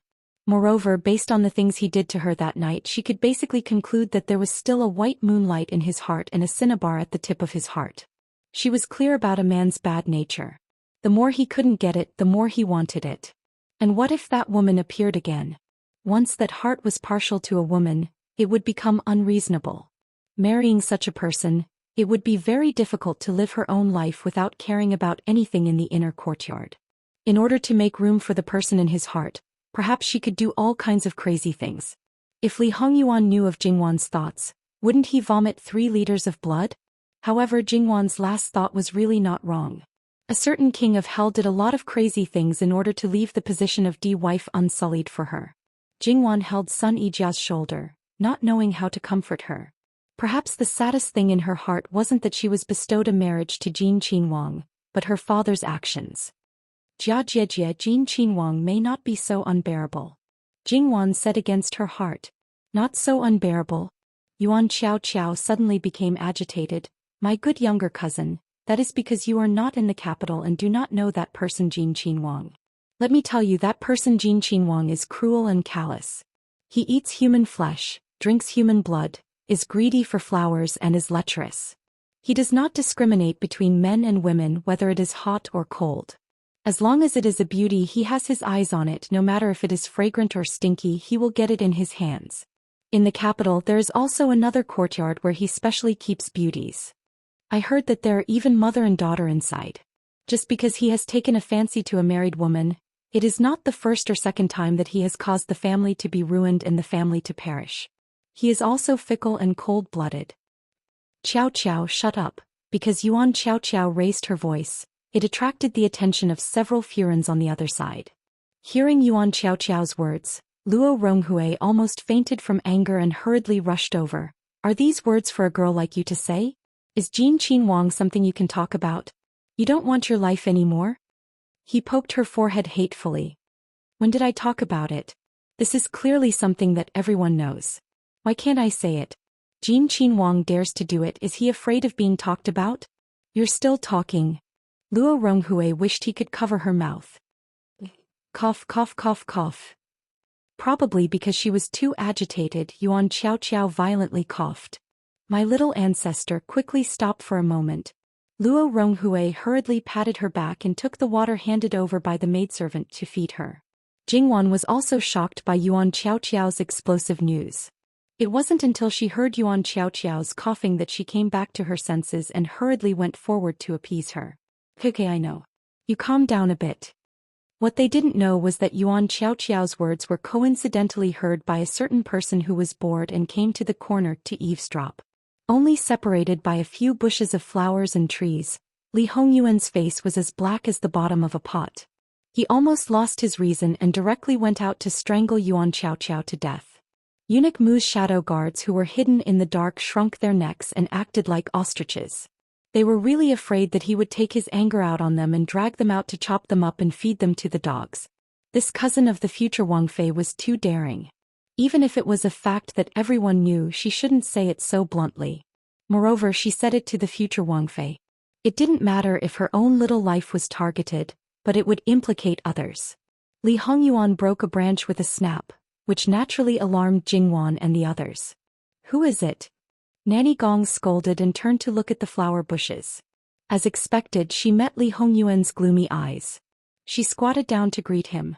In fact, she had noticed them when they came. After all, Eunuch Mu was not a person who practiced martial arts. Others might be able to hide, but Nanny Gong heard his footsteps clearly. Therefore, Nanny Gong went over as soon as she heard the sound, in case they were discovered by others because they didn't leave immediately. At that time, it would be strange if Li Hongyuan didn't do anything when they were caught talking bad about others. However, he couldn't kill them to silence them. Otherwise, his secret would be exposed. Seeing Li Hongyuan's expression, Nanny Gong felt inexplicably happy and gloated. Now that you know these things, if you keep it in your heart, you will suffer when you get married in the future. What's more, it's all fake, but it's hard to explain. That kind of grievance, huh? And Nanny Gong's expression was clearly seen by Li Hongyuan after they looked at each other for a breath. He turned around and walked away. In just 2 or 3 steps, he disappeared behind another bush of flowers and trees. Therefore, even if Nanny Gong didn't come to check, it was easy for him to not be seen by others. Nanny Gong turned back and the others looked at her. After all, what Yuan Qiao Qiao said just now was disgraceful. If it was really spread out, it would be no joke. No one. It was just an animal that came in from outside. It stepped on the branch and flashed past. I didn't see what it was. Everyone was relieved. Yuan Qiao Qiao patted her chest with lingering fear. Luo Ronghui poked her forehead again. After that, the Furins also knew the reason for Yuan Qiao Qiao's gaffe. They couldn't help but look at Sun Yijia with pity and sympathy. Before coming to Bai Long Temple, I heard that Jin Qinhuang was attacked by an assassin. Mother. Jingwan raised her voice. Yuan Qiao Qiao was frank and outspoken, but now she was naive. None of them were easy to worry about. Moreover, Jin Qinhuang was still alive and well. Zhang Shi shut her mouth in embarrassment. She knew that she said the wrong thing. At this time, Sun Yijia also calmed down a bit. She smiled softly. Don't worry. No matter how bad it is, it's just like this. If you really care about me, then accompany me more before I get married. That smile was so hurtful, so dazzling. Not long after, Wan Fengfei also received the news. Naturally, it wasn't her father who passed it to her. It was her people who specifically instructed them to pay attention to Jin Qinhuang. Chapter 82. This was probably the so-called heavens while playing tricks on people. Sun Yijia was not young anymore and Li Hongyuan was even more so. In addition, there were always problems with his son's marriage over the years. Several of his younger brothers had already married and had families. Lu Qingdi was also anxious, so after issuing the edict he directly asked the imperial astronomer to calculate the nearest auspicious date. The result was that it would be next month, 10 days after the imperial examination in spring. Therefore, Lu Qingdi decided to let his evil son get married immediately after the imperial examination in spring. For the imperial court it could be regarded as a double blessing. As for his son, he hadn't found him yet. It didn't matter. He continued to look for him. Anyway, he firmly believed that he was still alive. If he could make it in time, he would marry himself. If he couldn't, he could use other methods to replace him. When he came back, he would directly consummate the marriage. His son was so beautiful. His future daughter-in-law was disfigured. It didn't matter. Once the light went out, she wouldn't look or touch. After giving birth to a legitimate son, she would have nothing to do with it. As the future princess, how could Sun Yijia not come back yet? Duke Ding, hurry up and bring your daughter back to prepare for the marriage. Lu Qingdi calmly gave out orders one by one. The Ministry of Rites should hurry up with the things that should be done, and the Ministry of Household Affairs should prepare the betrothal gifts. In short, even if you guys are as busy as dogs and exhausted to death, you have to make sure that my son's marriage is done perfectly. It was understandable that he set such a tight schedule. After all, Li Hongyuan was almost a veritable crazy wife killer. However, after Lu Qingdi granted Li Hongyuan a marriage, he seemed to be no longer irritable or worried. Occasionally, he smiled amiably at the ministers and began to set foot in the harem again. He listened to music, enjoyed dancing, and drank fine wine. Nothing was left behind. It really made people look askance, including his close servants, puzzled. Because the contrast was too big, people couldn't help but wonder if Lu Qingdi had something they didn't know. For example, Li Hongyuan had been found a long time ago. The reason why he kept it a secret was because he wanted to use this opportunity to clean up the expanding power in the hands of his sons. He wanted them to know that the person sitting on the dragon throne was still their father. If they dared to think about something they shouldn't think about, no matter who they were, be careful that he would chop off their claws. This speculation was not without basis, because after the marriage decree, Lu Qingdi removed the black gauze of a group of officials. Although until now they still hadn't found out who was the one who attacked Jin Qinhuang, or perhaps Lu Qingdi already knew, it was just that the murderer was too special. Lu Qingdi still caught a scapegoat and didn't even pin the crime of stabbing a Qinhuang. And the scapegoat was the same as before, he didn't belong to any side. Most likely it was to confuse the public. Lu Qingdi's sons were secretly shocked by their father's means. In fact, Lu Qingdi was also very miserable. His men failed to find out the real culprit behind the scenes, and the clues that seemed to be clues vaguely pointed out that his good sons were vaguely involved in the flower market. What could he do? Kill his sons? That was absolutely impossible, not to mention that there was no definite evidence. To let it go so easily? That also couldn't be done. His sons would have suffered in vain, and it would also increase the courage of the person behind the scenes. Thus, there was a method that wasn't a method. Jade Essence Palace, Imperial concubine Su and Li Hongyuan were drinking tea. At first it was quiet and there was almost no sound. Mufei, what is Fu Huang doing? I can't see through his tricks at all. And Li? Sixth brother, is he really? Ming, or nothing will happen to Yuan. Absolutely nothing will happen, do you understand? Imperial concubine Su stared at Li Hongming, her eyes slightly red. It was obvious that she hadn't rested well recently. It was obvious that she was enduring fear and worry, as if Li Hongming dared to say a bad word, the cup in her hand would be smashed at his head. What was wrong with Lu Qingdi? It was just that Yuan hadn't been found for a long time, so he probably had some hysteria. Li Hongyuan was too special for Lu Qingdi. The corners of Li Hongming's mouth twitched a little with a bit of unspeakable mockery, but he didn't know who the target of his mockery was. Every time it was related to Li Hongyuan, Mufei always stood on Li Hongyuan's side. Sometimes he wondered if he was actually her adopted son. It had been more than 20 years. Mufei, you really worked hard. Mufei, you're right. How could something happen to sixth brother? Maybe he was saved by someone and because of an accident he hasn't been found yet. Imperial concubine Su's expression eased a little, as if she was comforted by Li Hongming. She held the cup and took a sip, but her hand trembled slightly and she almost dropped the cup. After the faint smoke, her expression became more and more haggard. That Miss Sun is good in all aspects, but after all her face is disfigured. I'm worried that your sixth brother won't even be willing to enter the bridal chamber. After all, this time your imperial father personally granted the marriage. What if he angers your imperial father again? Li Hongming restrained his emotions and chuckled. Mufei, you'd better worry. If sixth brother comes back and finds out that he was granted a disfigured princess, will he directly disobey the edict and make a big fuss? Otherwise, even if he doesn't disobey the edict, what if he sleeps in a brothel on the day of the wedding? It will be a big joke. Imperial concubine Su also rubbed her eyebrows with a headache. That was really something he would do. In the end, she could only smash the broken pot. Anyway, he has offended those he shouldn't have offended, and those he shouldn't have offended. This one doesn't make a difference. I'll discuss with your imperial father and see if we can choose 2 more beauties to compensate him. Li Hongming thought of the dancer he asked for from Li Hongyuan a few days ago. The taste was really good. Will sixth brother lack beauties? How can that be the same? Those women's statuses are too low. Yuan is right to send them to other courtyards. Their statuses are high and they are beautiful enough. After going to Sun Yijia, there seems to be only one left in the big capital. Imperial concubine Su was startled when she heard this. Then she said, Ming, don't talk nonsense. Mufei, I'm not talking nonsense. You probably don't know, but Ruan Fengfei's marriage has been delayed, just like Sun Yijia. It's not because Grand Elder Ruan is picky, but because Ruan Fengfei admires sixth brother. Li Hongming's lips curled up. He was in a good mood when talking about this. Is this true? Imperial concubine Su asked in disbelief. Of course it's true. In fact, regarding this matter, if one paid attention they would more or less know about it.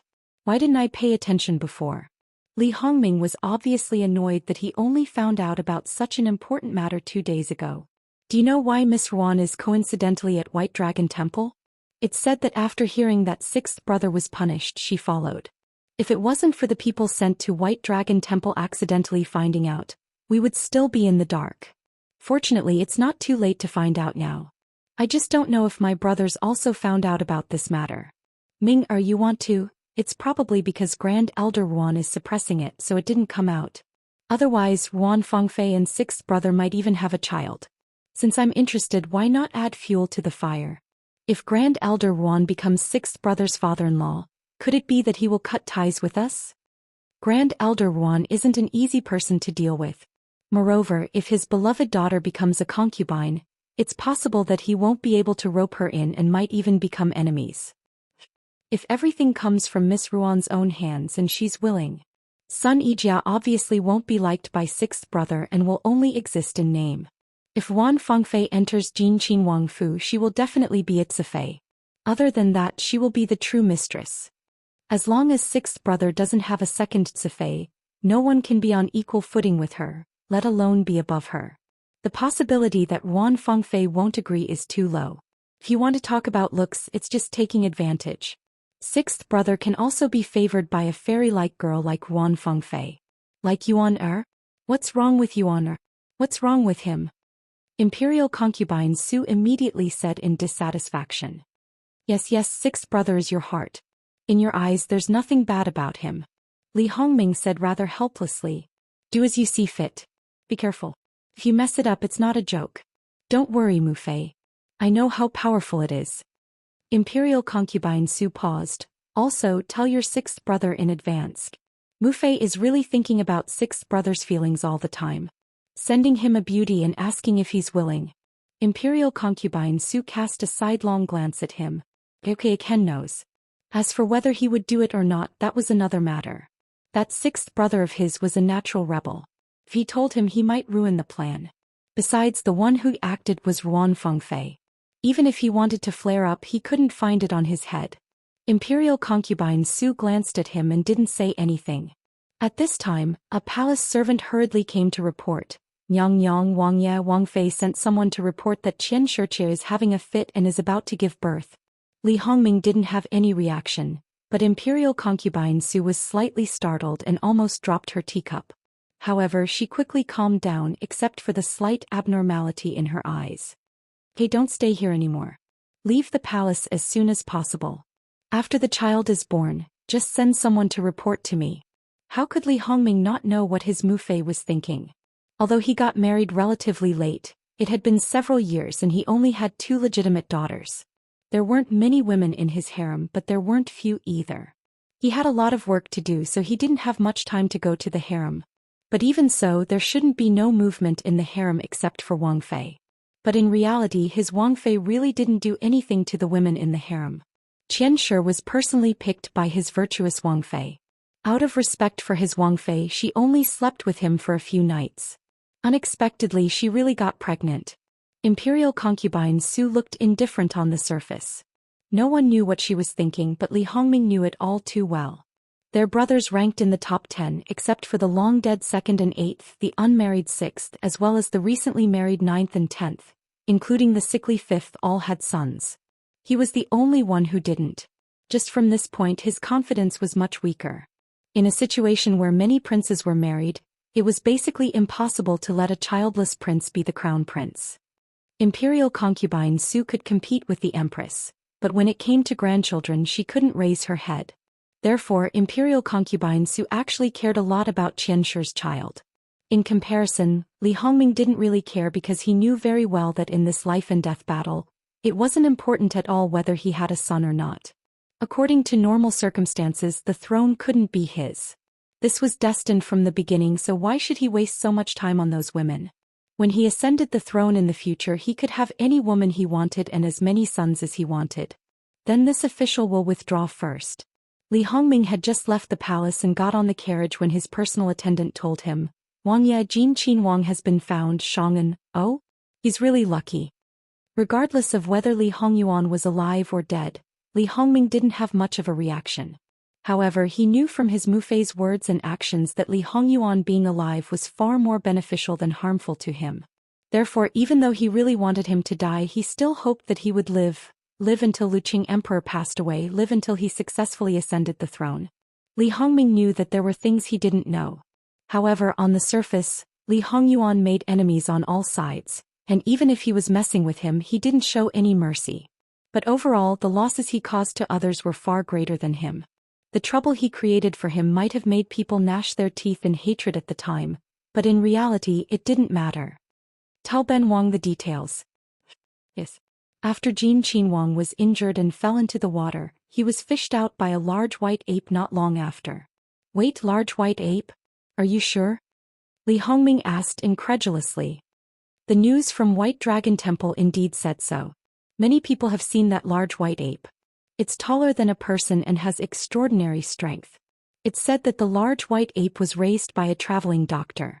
That person just happened to enter White Dragon Mountain to pick herbs some time ago. That white ape might have stayed with the traveling doctor for a long time. Not to mention that it understood human nature, it could also help. I heard that it wasn't the first time it saved someone. The large white ape followed them into the mountain. Perhaps it recovered some of its original nature and scuttled all over the mountain. When it saw Jin Qin Wang who had fallen into the water, it brought him back. That traveling doctor's temperament was strange and he didn't fear the powerful. He clearly saw that Jin Qin Wang's identity was not ordinary, but he didn't interrupt the journey. Instead, he let the large white ape carry Jin Qin Wang into the depths of the mountain. Thus, Jin Qin Wang didn't follow the river downstream. The people sent by His Majesty couldn't find Jin Qin Wang. When that traveling doctor returned from picking herbs, Jin Qin Wang followed him out. The injuries on his body were already much better. In that case, Ben Wang's 6th brother's luck really isn't ordinary. There's no problem with that traveling doctor's identity? Replying to Wang Ye, there's no problem. Many people have seen him, especially those poor commoners. Many people have received his kindness. Li Hongyuan pondered. Right now, he wasn't sure if it was the truth or if everything was arranged by his Fu Huang so that Li Hongyuan could reasonably appear in front of people. If it was the latter, then this line was arranged too long. His Fu Huang was able to predict the future to this extent? After thinking about it carefully, Li Hongming was more inclined towards the former. Where's 6th brother, where is he now? Replying to Wang Ye, Jin Qin Wang is currently recuperating at White Dragon Temple. It's not known when he will return. His wedding is next month. There are still many things that require him to be busy. He won't stay at White Dragon Temple for too long. That's right, Does he know that Fu Huang has bestowed a marriage to him? Perhaps he knows, or perhaps no one told him. After all, the imperial edict wasn't directly sent to White Dragon Temple. Ben Wang had forgotten. Ben Wang's future sixth sister-in-law is also at White Dragon Temple. Also, Wan Fong Fei. Li Hongyuan smiled with interest. These two people should already know about this marriage. Sun Yijia might be completely disheartened, but Wan Fong Fei's heart was full of admiration for the man that Sun Yijia didn't want to marry. Bumping into each other like this, even a woman like Wan Fong Fei would be jealous, right? Once this kind of jealousy accumulated, it would be very easy to carry out some of his plans if he were to provoke her a little. The people in the plan were all at White Dragon Temple. That was a good place to carry out the plan. Unfortunately, it was already too late. If he knew about this earlier, it would be good. Next time, it wouldn't be so easy to find such a good opportunity. However, where there's a will, there's a way. Haste makes waste, especially when Fu Huang's body was still very healthy. He still had time to make arrangements. Wang Ye, the road ahead is blocked? What's the matter? Go take a look. Yes. The guard who went to inquire soon returned. Wang Ye, the carriage of great elder Princess Wangzhu collided with that of Luo Shangshu's granddaughter. Luo Shangshu's granddaughter? Do you know who she is? Li Hongming thought of the Luo family's third daughter last time. Wang Ye, it's the fourth daughter of the Luo family. Li Hongming pondered for a moment, got up, lifted the curtain and got out of the carriage in person. What's the matter? Third cousin. The curtain of the carriage with the mark of great elder princess's mansion was lifted, revealing a 7 or 8-year-old girl. Third cousin, why are you here? Yeah. Li Hongming reached out to touch her head. Cousin has something to do and has to go back. What's the matter? The girl immediately pouted her mouth discontentedly, lifted the curtain wider, and motioned Li Hongming to look inside the carriage. The carriage broke my colored glass lamp. I came out today to get this lamp.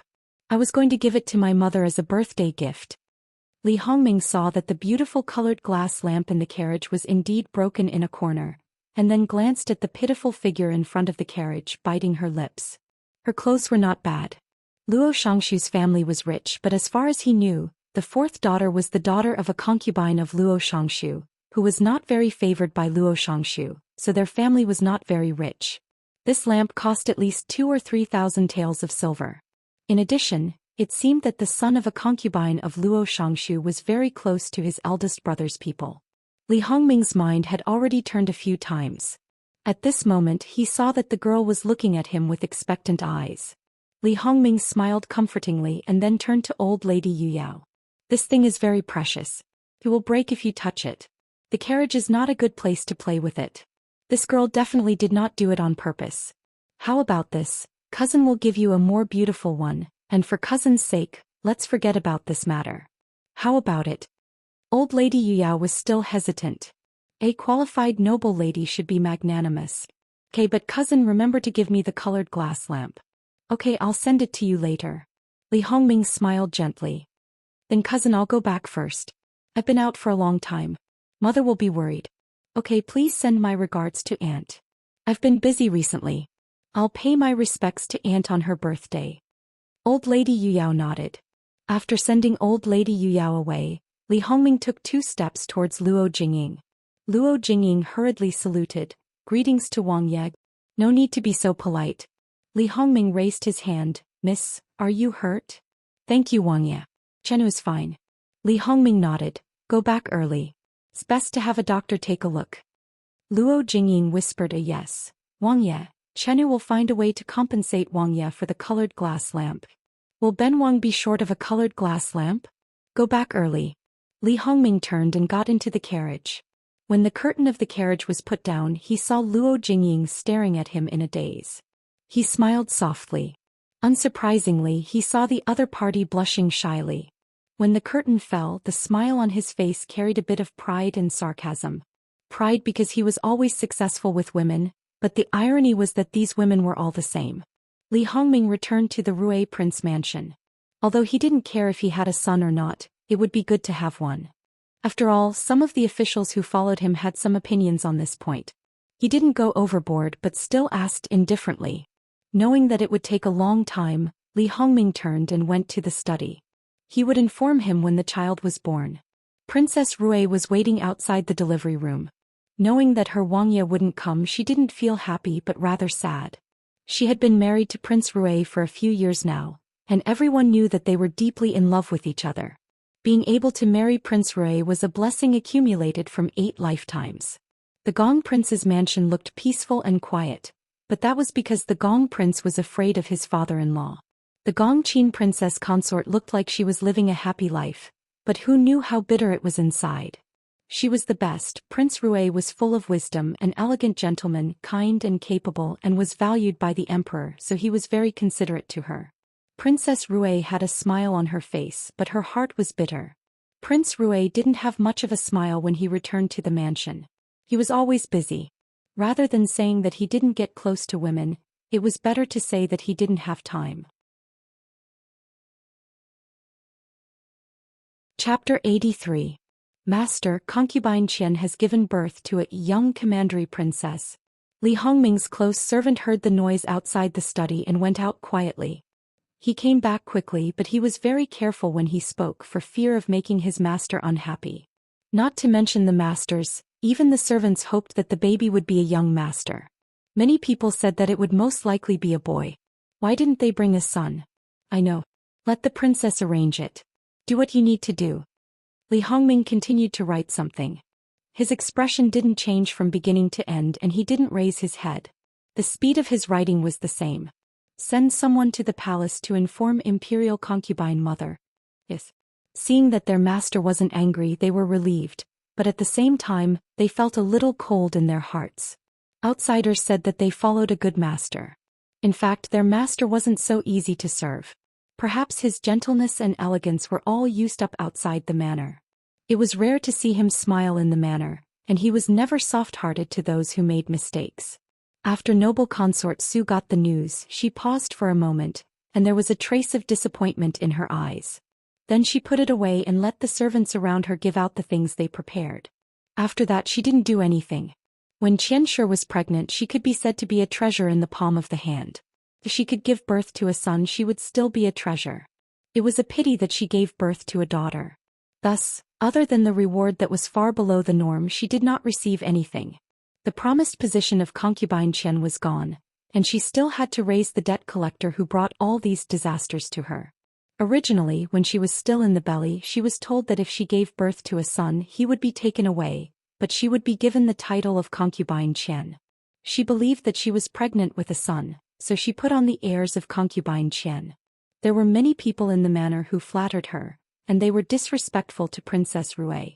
At that time, Princess Rui was very tolerant of her. Qian often scolded Princess Rui behind her back, saying that she was a hen that couldn't lay eggs and wanted to rob her son.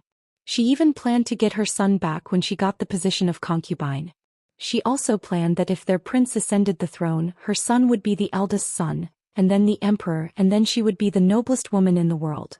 The child was still by her side, but her treatment directly fell from the clouds to the dust. The people who surrounded her all left in a flash. During confinement, she still had to eat leftovers. If she threw a tantrum and smashed things, she wouldn't even have anything to eat. The people in the kitchen sneered.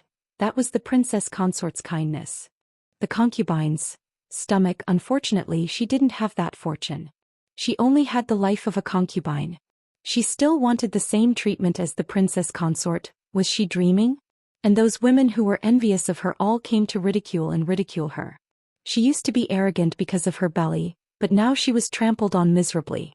She shouted to see the prince. Unfortunately, even if she shouted until her throat was hoarse, no one paid attention to her. Then she cursed all kinds of things, and was no surprise that her mouth was blocked. She was weak after giving birth. After this, she suffered from postpartum hemorrhage. She was about to die, but no one even called a doctor for her. Before she died, she forced herself to stand up and used her last breath to grab the swaddling clothes that she didn't like and threw far away. She didn't know when the crying stopped. It was less than 24 hours from the time she gave birth to the day she died. Princess concubine Qian suffered from postpartum hemorrhage and died. Young commandery princess is weak, so she also died. Princess Rui was stunned for a moment. Bury her. Send more things to the Qian family. Tell the Ministry of Personnel to mention it to anyone in the Qian family. Prince concubine Qian suffered from postpartum hemorrhage and died. Young commandery princess is weak, so she also died. Li Hongming still didn't raise his head. Just report it to the princess. Why do you tell me? Princess concubine Qian suffered from postpartum hemorrhage and died. Young commandery princess is weak, so she also died. Noble consort Su fiddled with the bracelet on her hand and said carelessly, she is unlucky. But she met a filial daughter. Knowing that she was lonely, she went to accompany her. If noble consort Su didn't make it so obvious when she rewarded things, even if it was a little bit more generous. If Li Hongyuan told her to take care of herself after giving birth and rewarded her casually.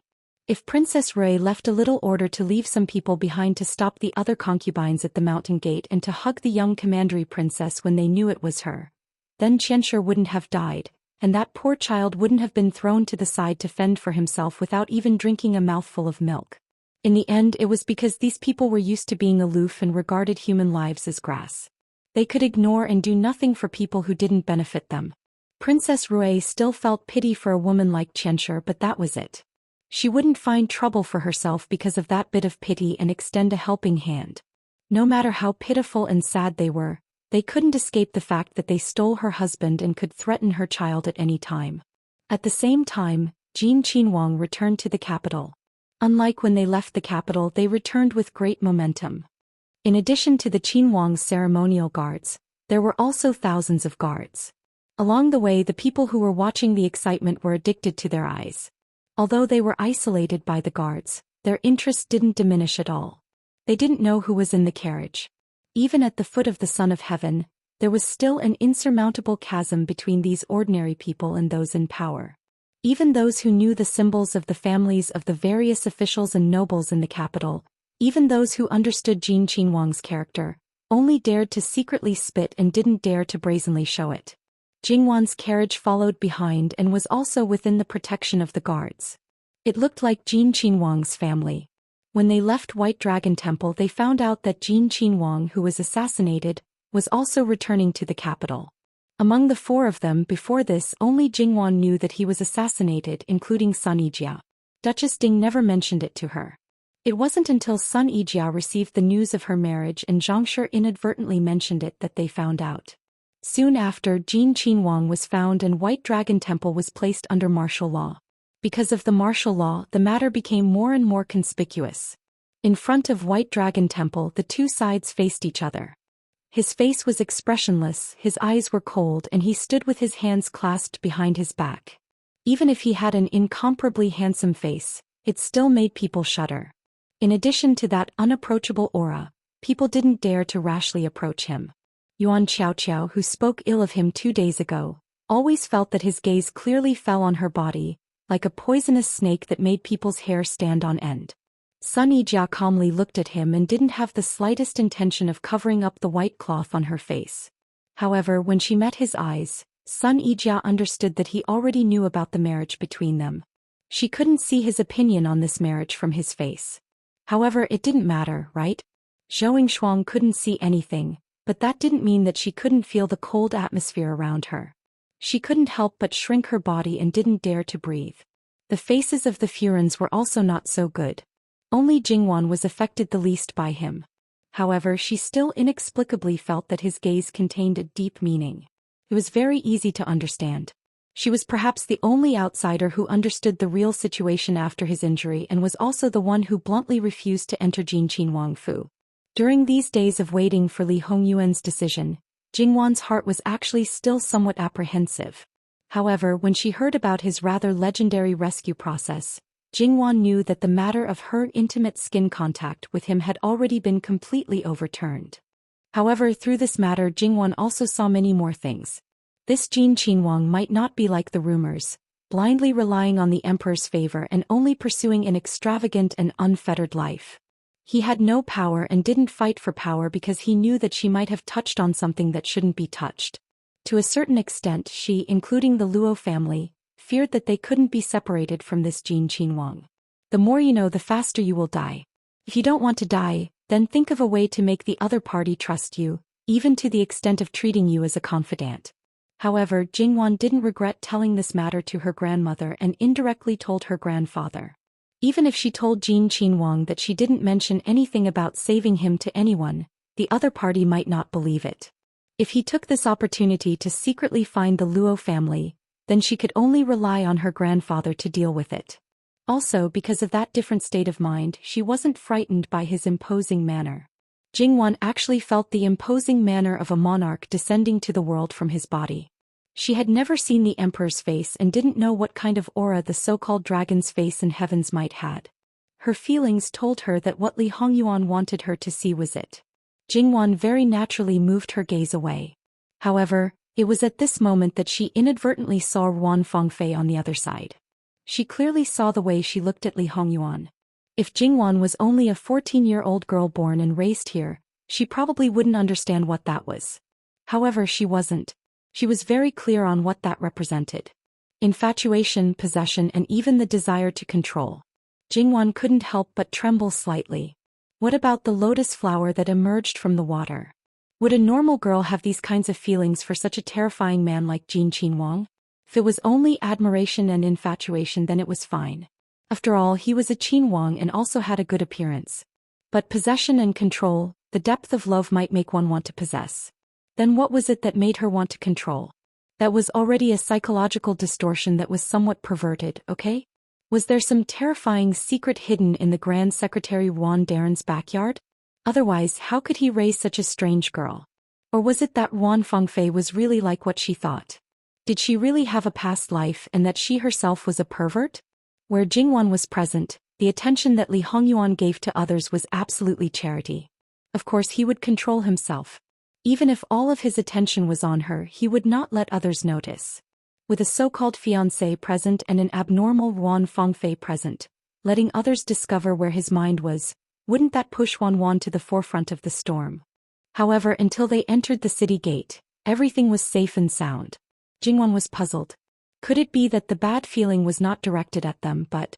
Jingwan's gaze turned to the front, although she could only see the curtain blocking the carriage door. Could it be that after failing to put him to death once, they dared to assassinate him again in today's situation? Previously, it was not possible at Bai Long Temple, and it was even more impossible under this heavy guard. If they really took the risk to this extent, did it mean that the threat of Jin Prince Li Hongyuan was far beyond imagination? Until the carriages of each family separated, until Jingwan entered the Luo family's gate, nothing happened. Could it be that something went wrong? But that lingering feeling of danger was still there. Jingwan lowered her head and fiddled with the small red sandalwood prayer beads on her wrist. Each bead was round and smooth. Her mother saw that she had one accident after another, and in addition to her grandmother's special instructions, she went to Great Master Liaochen to ask for it. Jingwan knew that the value of this string of prayer beads was not as simple as Great Master Liaochen personally consecrating it. The original small red sandalwood beads were not low in age, and after being made into prayer beads, it was at least 200 years old. It was not an exaggeration to say that it was priceless, but Great Master Liaochen easily gave it to her. What did Great Master Liaochen say at that time? She had fate with it, it could drive away evil spirits, avoid disasters and protect her safety, so she must not give it to others.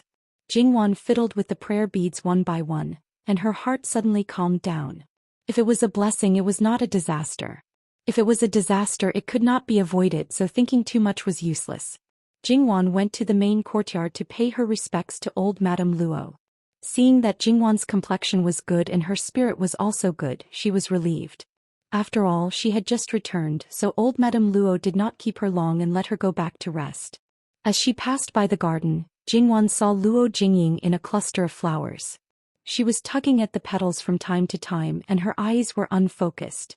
Jingwan was right in front of her, but she did not react at all. Suddenly she laughed foolishly and it felt like she was in a dream. Jingwan did not know what expression to show. She had only been away for a few days. Why was her sworn enemy already in love the moment she returned? Luo Jingying's servant girl saw the way Jingwan was looking at her young lady and could not help it. Risking being punished, she gently tugged at Luo Jingying's clothes. "Young lady, what are you doing?" Luo Jingying glared at the servant girl angrily. Before Luo Jingying could act up, the servant girl pointed in the direction of Jingwan. Luo Jingying looked over and was stunned. Then she remembered that her appearance just now seemed to have been seen by Jingwan. She was annoyed and angry, but she did not flare up. Instead, she smiled softly. It turns out that third older sister is back. Hello, third older sister. She greeted politely without being perfunctory or neglectful. Jingwan returned the greeting unhurriedly. Third older sister just came back. You must be tired. I won't disturb you. Jingwan looked at Luo Jingying's back as she left. She did not find fault with her, and even her words were not strange. If it was too normal, it would be too abnormal. Granny, what do you think she's up to this time? Jingwan asked. I think it's because fourth young lady has some thoughts. She is quiet and does not want to be disturbed. Naturally, she will be peaceful. Jingwan sighed in her heart. The power of love was really strong. She did not know which family he was from. However, the man who could make Luo Jingying fall in love with him was probably not ordinary. He might even be a member of the imperial family. It had nothing to do with her. As long as she had the ability, even if she became a favorite concubine of the imperial harem, Jingwan would not raise her eyelids. Back to Begonia House, Jingwan asked the wet nurse about what had happened these days. In addition to the big events in the city, the most lively thing in the backyard of the Luo family was probably the third branch. From the moment Luo Rongping blatantly protected Huan Yang, Mrs. Lu basically had a falling out with him. Relying on Madame Luo's support, she directly attacked Huan Yang.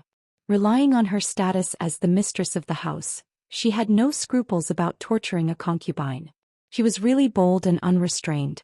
It was precisely because she used all her means on the surface. It was simple and crude.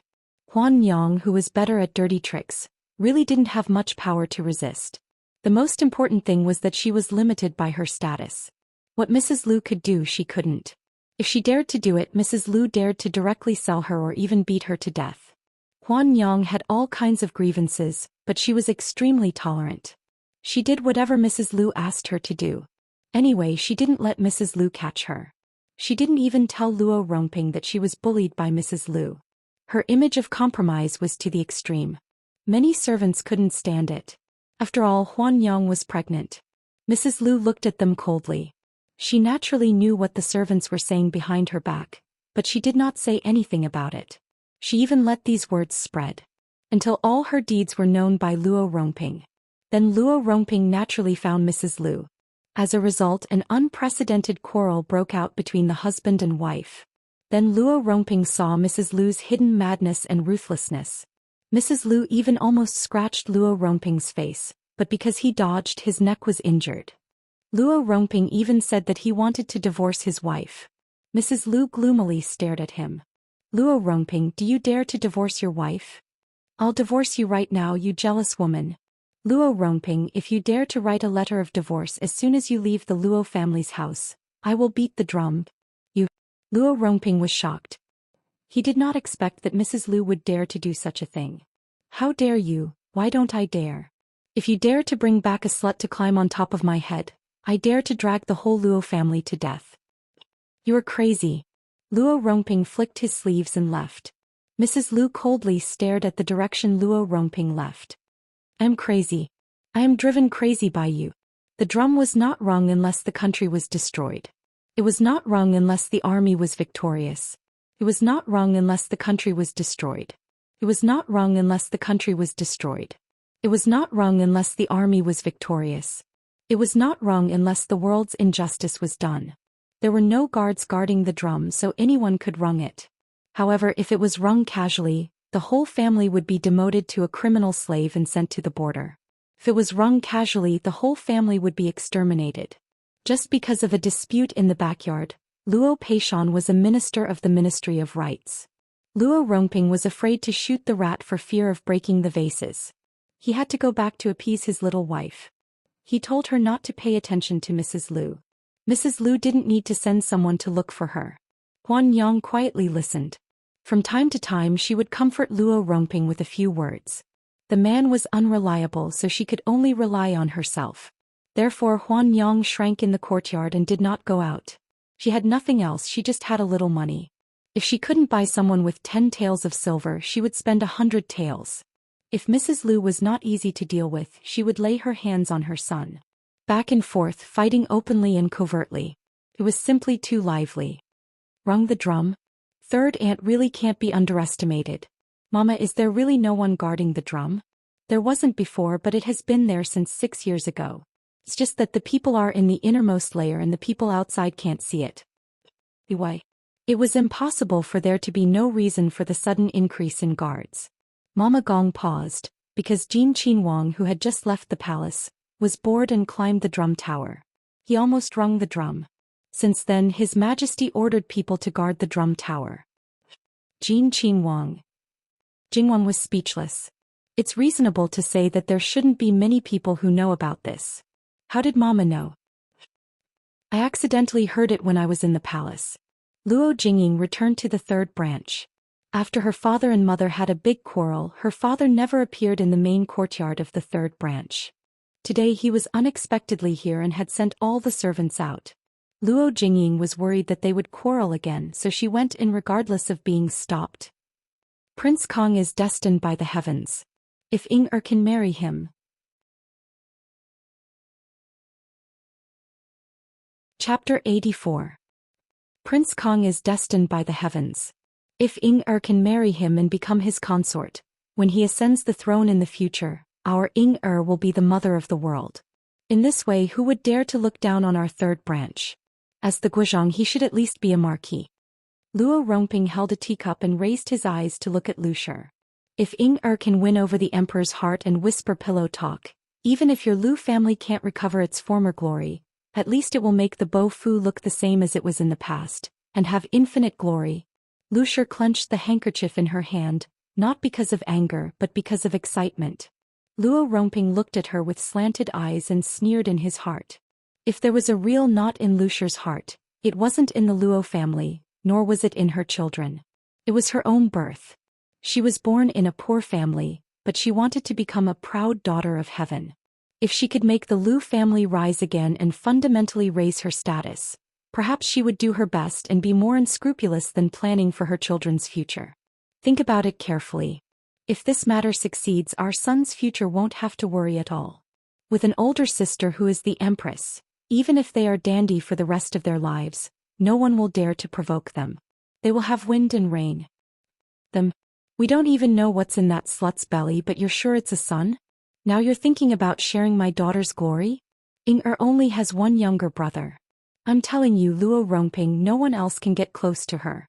Oh, is that so? Then you go and do this matter yourself. I want to see how capable Luo Lu Shi, who is awe-inspiring in the inner courtyard of the Luo family, is to help her daughter to the position of Prince Kang's consort. Although Luo Rongping's expression was indifferent, he had a high and mighty attitude. Even if Mrs. Lu could threaten him, so what? Outside it was a man's world. You can't do anything just because you're mad. Mrs. Lu gritted her teeth in hatred, but this matter was different.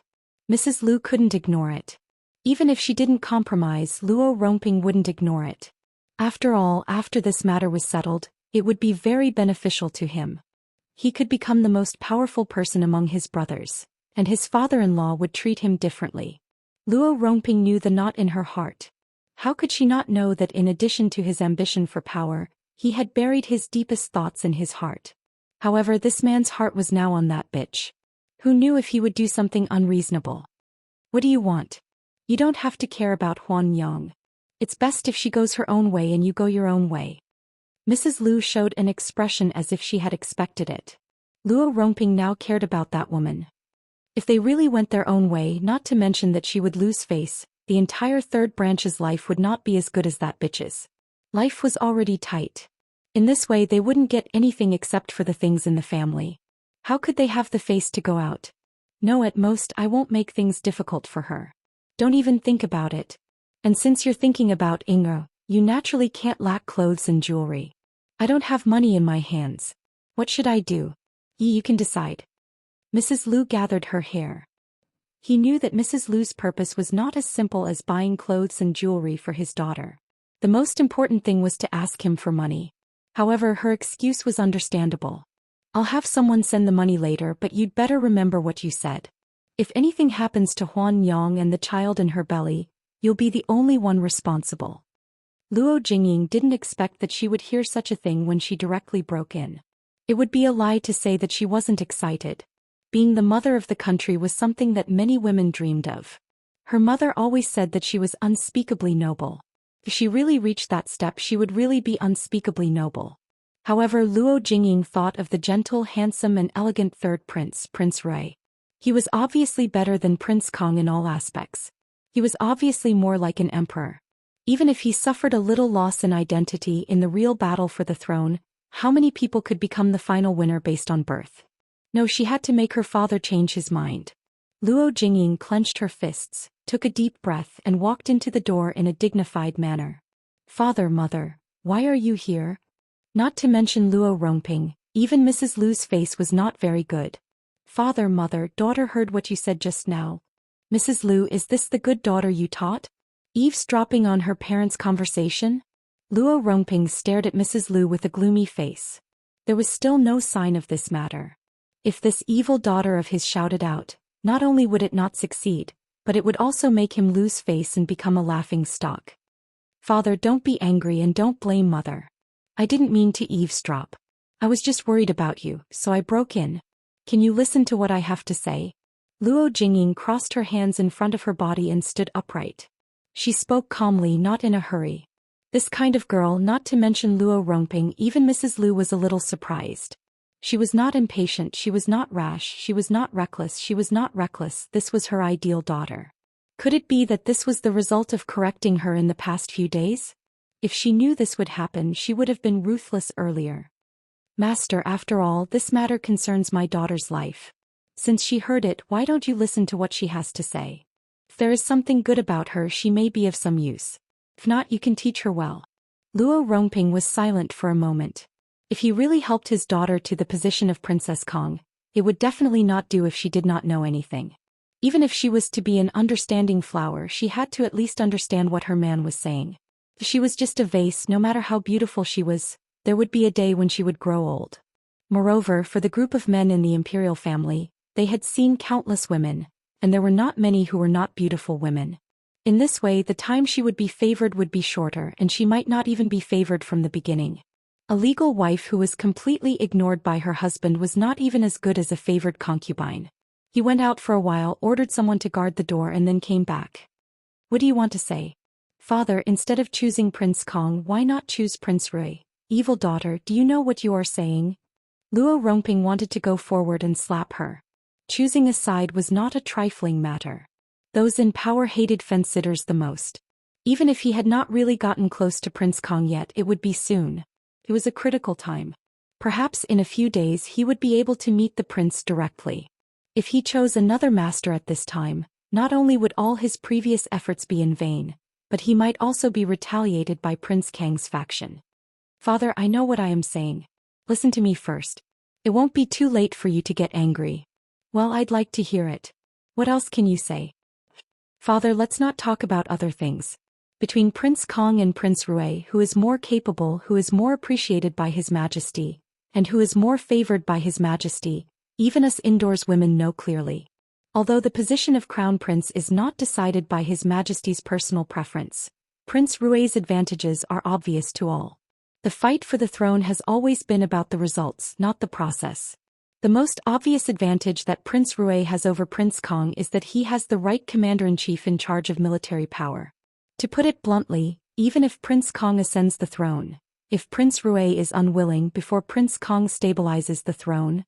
Luo Jingying paused, but Luo Rongping knew what she meant. Go on. Father's wisdom is unparalleled. I believe that when you were choosing, your real goal was not Prince Kong, was it? Naturally, it was not Prince Kong. It was just that at that time, Prince Rui had no choice but to side with Prince Kang's faction. Even if it was so what? You have to know that if you abandoned Prince Kong and chose Prince Rui, not to mention the position of Wang Fei, it would be hard to say if you could even become a side consort. Do you think you are so cheap? Then what are the chances that father can make daughter Kong Wang Fei?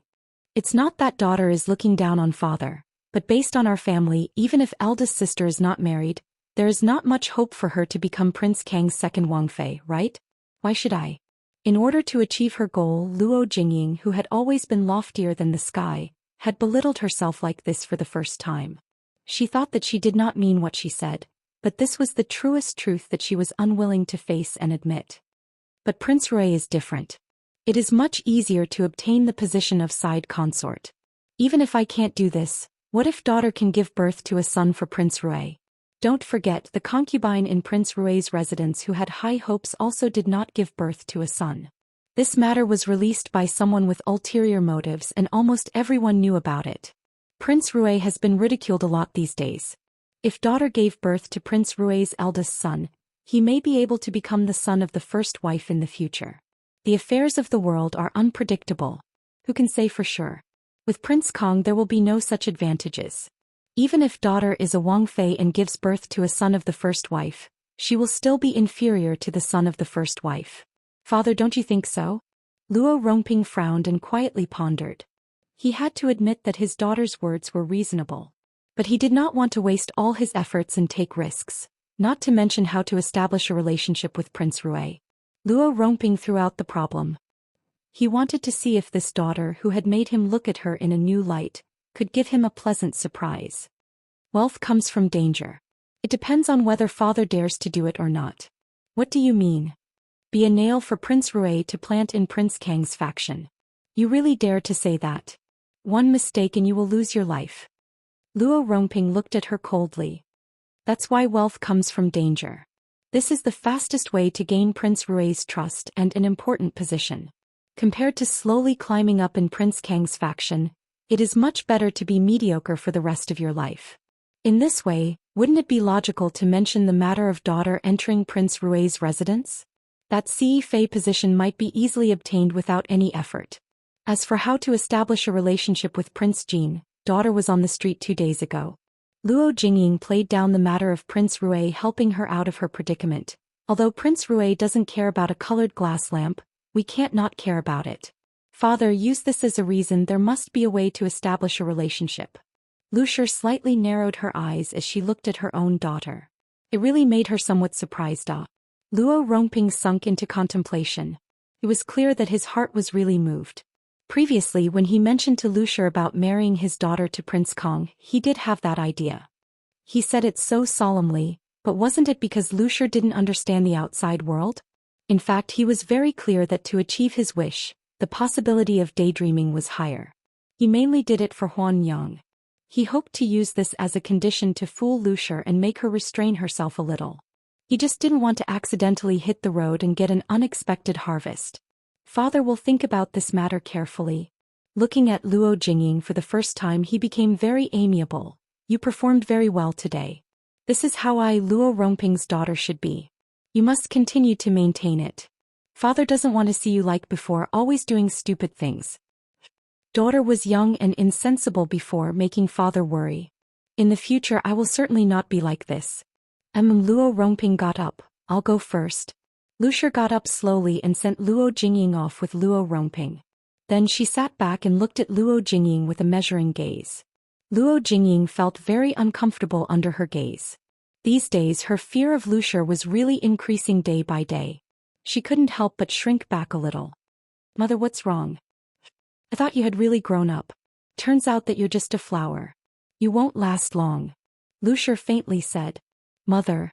Luo Jingying was embarrassed by her sarcastic words. Your attitude was very good just now. Why can't you continue to pretend? Because you've achieved your goal. Without a goal to support it, you can't hold it anymore? Luo Jingying's lips wriggled twice and her expression was somewhat evasive. Mother, what are you talking about? You grew up under mother's eyes. You can hide your little thoughts from others, but can you hide them from me? Do you have a crush on Prince Rui? Mother, no, If you have a crush on him, then so be it. Lu Shi waved her hand to interrupt her. This time your taste is not bad. Straighten your back. You have the courage to say those words to your father. You can also be neither servile nor overbearing, open and generous. Now that I haven't done anything to you, you're already shrinking back? I've told you before, in front of anyone, you have to show the same magnanimity as before, including me. Since you have that ambition, you must have the corresponding ability and self-restraint. Luo Jingying subconsciously straightened her back, but her eyes were still a little erratic. Mother, you're not angry? Why should I be angry? Prince Rui is indeed a good candidate. Compared to Qin Jingmin, who knows how many times better he is. If this matter is successful, Luo Jingwan and those people will be nothing.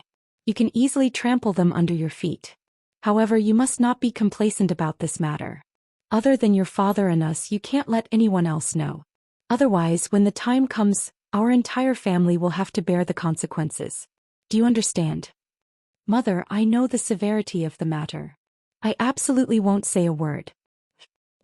Go back to your room. I want you to learn etiquette, how to deal with people, and some other things from the etiquette instructor. You won't be perfunctory and feel uneasy anymore, right? Luo Jingying's face was a little hot. Mother, daughter was insensible in the past and didn't know your good intentions. In the future I will definitely learn well. It's good that you know. Go. Daughter will take her leave. The family of three thought that they did it secretly, but who knew that there was a kind of scheming person in this world? Not long after, these words all fell into Gong Mama's ears. Gong Mama's face was still expressionless.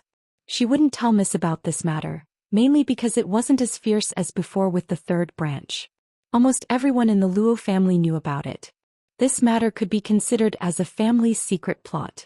If everyone knew about it clearly, anyone would be suspicious, let alone someone as exquisite as Mississippi Jingwan concentrated on taking care of her precious flowers and plants. For the time being, she put aside the matters of the outside world. After all, Yuan Qiaoqiao and Zhou Yingshuang's bodies could only be slowly nurtured. She wasn't a doctor, so she couldn't help at all. As for Sun Yijia's marriage, it was the highest authority of the Qi Yuan dynasty. No one could say anything about it. Now she hoped that the daring Jin Qinhuang, who was known as the living king of hell, could mess up this marriage. Although the imperial family broke off the engagement, which had a great impact on a woman, Sun Yijia was different. In any case, she was already disfigured. If she stayed in Dingguagongfu, there would be a few people to protect her. Everyone thought that Li Hongyuan would enter the palace as soon as he returned to the capital.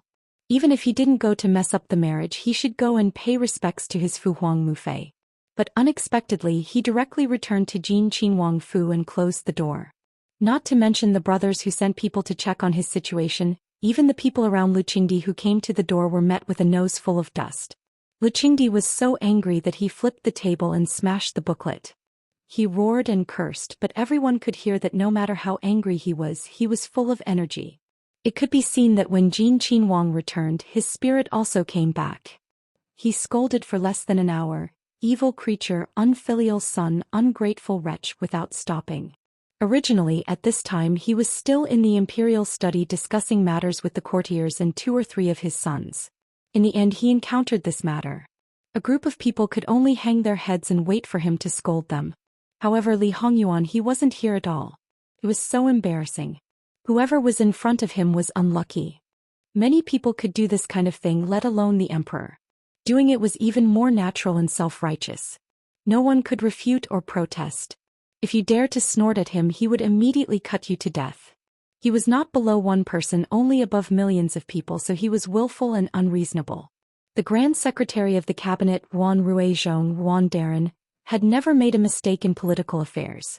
At this time he was also scolded like a dog by Lu Qingdi.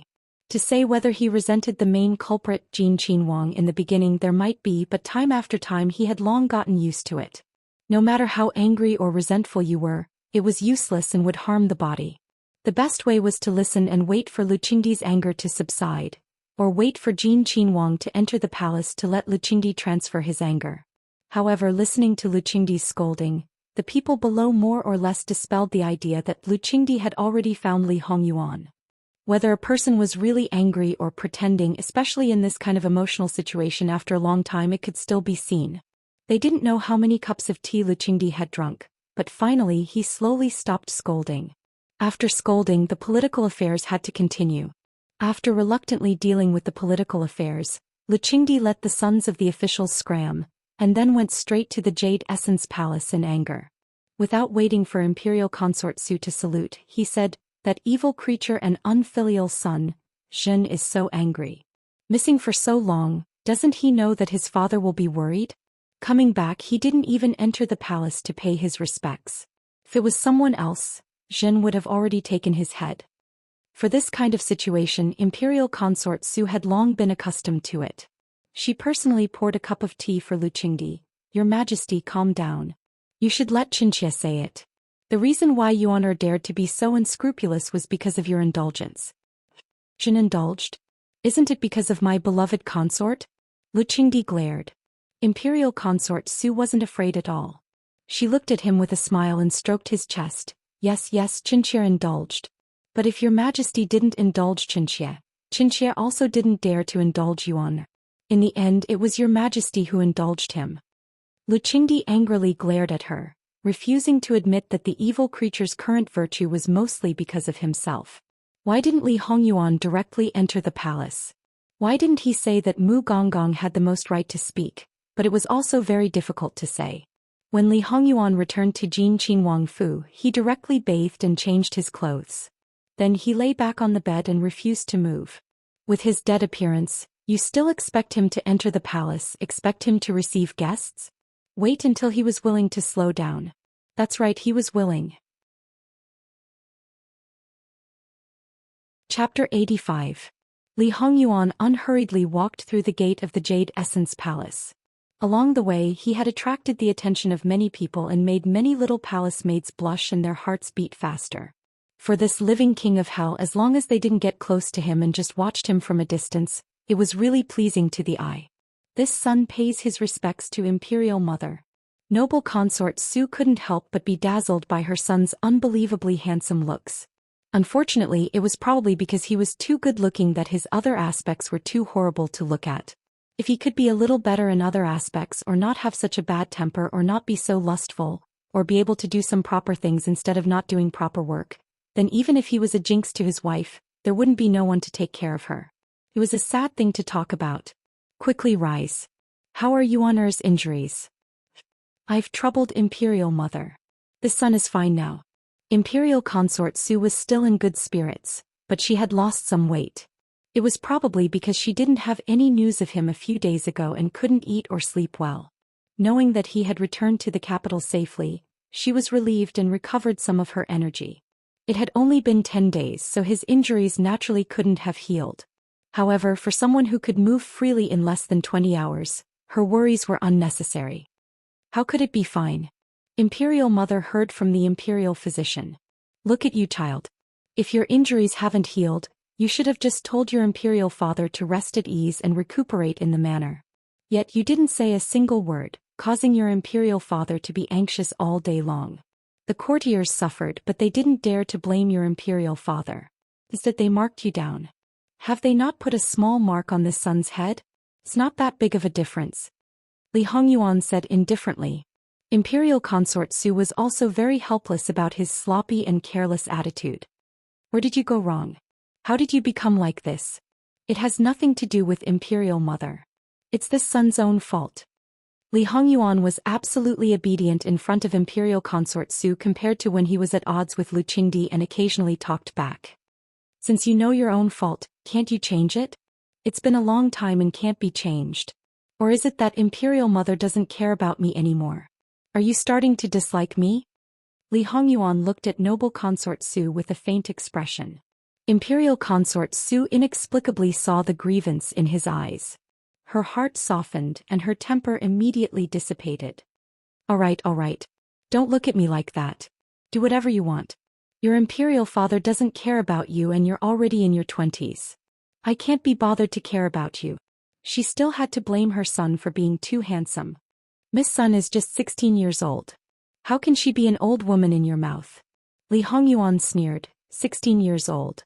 It's fine that she didn't get married before the marriage, but she didn't even have an engagement. If she isn't an old woman who can't get married, then what is she? She got married before the marriage and had an engagement. How can she bestow a marriage to you? If she settled the marriage as soon as possible, Imperial father wouldn't have to use this son as a scapegoat. Li Hongyuan didn't give in on this issue at all. This is getting more and more ridiculous. What do you mean by using you as a scapegoat? How can you talk about your Imperial father like this? Isn't it? This son hasn't been in the capital during this time, so I don't know anything. Duke Dinghua has never been afraid of making a big deal out of it.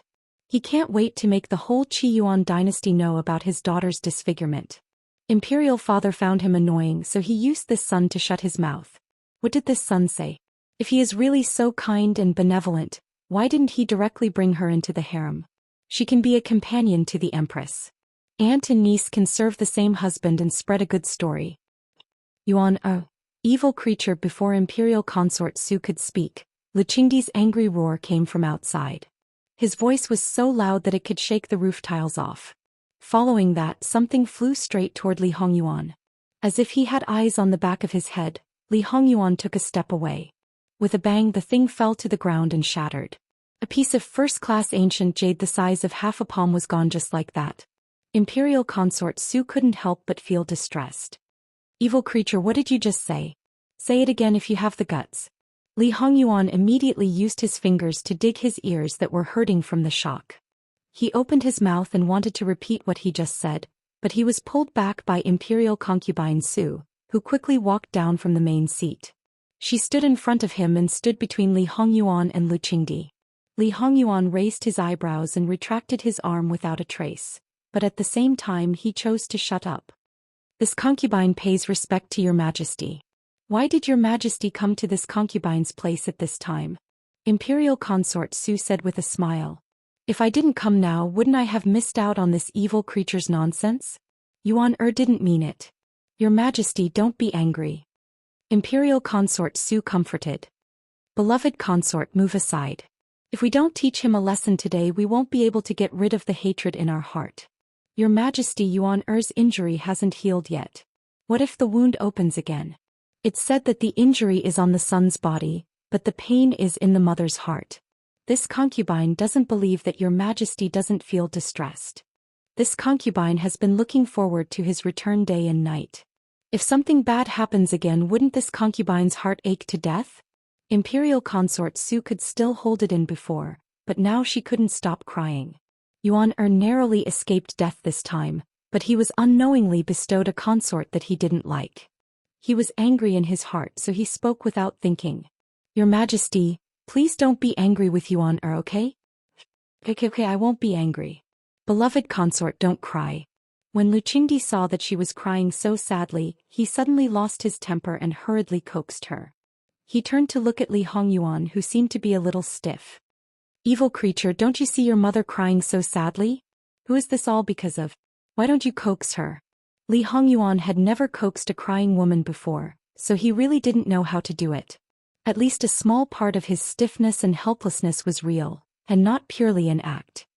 Mother, don't cry. That was all he could say. Fortunately, Lu Qingdi didn't count on him. He was very good at coaxing women and soon made Imperial Consort Su stop crying. Your majesty, this concubine was disrespectful. This concubine didn't want to cry, but when I thought of Yuan-er's near-death situation, I couldn't help it. All right. Isn't he standing here perfectly fine?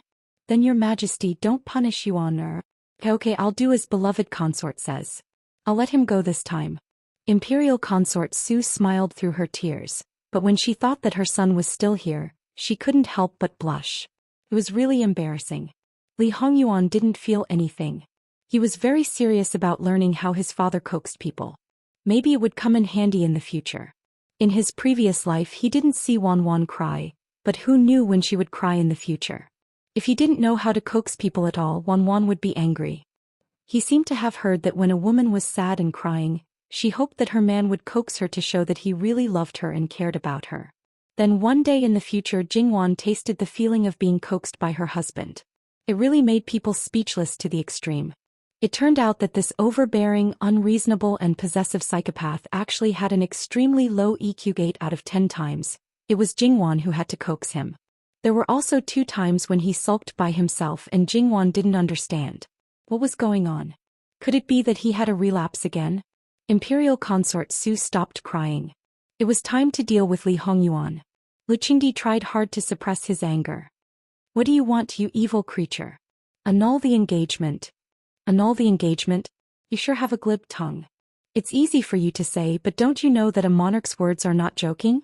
We personally issued the decree, but you take it back in the blink of an eye. Do you want us to have any face left? Lu Qingdi gritted his teeth in anger. It's not the first time you've lost face in front of your son. What's the harm in doing it again? Li Hongyuan had an expression that said he should have been used to it. You. Lu Qingdi raised his hand, wanting to slap him. Yuan. Imperial Consort Su's voice was a bit higher and a bit shrill, but Li Hongyuan could see the trace of pleading in her eyes. Li Hongyuan paused and moved his eyes away. You gave Ken such a Wang Fei, shouldn't you compensate Ken with something? He really did compromise. Imperial Consort Su breathed a sigh of relief. It had to be said that the anger in Lu Qingdi's chest also dissipated a lot. He was also afraid that this bastard would make a scene regardless of the consequences. Then what should he do in the end? Should he really punish him ruthlessly, or should he compromise and take back the decree again? This evil creature was right about one thing. Because of him as his father, he had lost face in front of the ministers more than once. Fortunately, this evil creature would occasionally listen to his mother. But thinking of this, Lu Qingdi's heart was unbalanced again. He was the one who controlled the world, the one who held the power of life and death. He was also his father. Did this evil creature not have any fear? Did he not have any respect for his father? Lu Qingdi's suppressed anger began to rise again. What? Imperial father doesn't want to give your son any benefits? Li Hongyuan's face turned cold. If Lu Qingdi dared to nod, then this matter would be over. He could forget about obediently marrying an ugly and old woman. Your Majesty, Yuan'er is like this because he is your son. Look, who else does he care about? Imperial concubine Su knew very well why Lu Qingdi was so angry at this moment. She was probably anxious to persuade him, but why did her words seem to be adding fuel to the fire and setting him on fire? Sure enough. Lu Qingdi stared at Imperial Consort Su and said coldly, he doesn't care about others, but is disobedient and unfilial to me. I'd rather not have such a son. Imperial Consort Su's face immediately changed. Your Majesty, you can't say that. If my sister's spirit in heaven heard it, she would be sad. Lu Qingdi's face changed and his anger dissipated in an instant. Imperial Consort Su helped him calm down and said gently with a smile, if Yuan'er really doesn't care about you, I'm afraid you'll be even angrier. Who was the one who was angry when Yuan'er didn't enter the palace? Of course it's you, my beloved consort. Who else could it be? Lu Qingdi glared at Li Hongyuan again and snorted, it's my bad luck to have raised such a vile creature who purposely angers me. Who told me to owe such a debt? Li Hongyuan remained silent and pretended not to hear or understand. Imperial Consort Su smiled good-naturedly and changed the topic. Since Yuan'er wants compensation, then what do you want? Otherwise, how could she let him, an emperor, say good words to his son and nicely keep his son for a meal? Then he wouldn't be an emperor anymore. Li Hongyuan, who was stopped by Aunt Qi, wasn't surprised. He indeed hadn't eaten in the palace for a long time, so he agreed. Li Hongyuan had to admit that Imperial concubine Su was a good imperial concubine. Even if he started his life from the age of 10, he couldn't deny this point. Not to mention in the inner palace, even in the entire Qi Yuan dynasty, there weren't many who treated their children as well as she did. She didn't beat him to death or flatter him to death when she treated her adopted son. He was no different from her biological son, or even better. And this difference was also genuine, heartfelt. Li Hongyuan treated her as his biological mother in his previous life. He also did his best to help Li Hongming ascend the throne. In this life there was also some sincerity in his respect for her, but most of it was gone. No matter how good she was, it couldn't erase one or two bad things. He once gave her a chance. If she gave up, he didn't mind letting bygones be bygones and taking care of her for the rest of her life. He could even spare Li Hongming's life. But she still did the same thing as in her previous life. He returned. Imperial father, have you finished dealing with the political affairs at this time? The ministers have worked hard. What he meant was that they didn't do their own things and threw them to others. I spent so much money to support them. Naturally they have to share my burdens. Otherwise, why would I support them? He glared daggers at Li Hongyuan. In the entire Qi Yuan, this evil creature was the biggest parasite who only took benefits but didn't do anything. Li Hongyuan naturally understood Lu Qingdi's meaning, but he had no intention of sharing his father's burdens. Lu Qingdi also didn't count on him. Come here and play 2 games with me.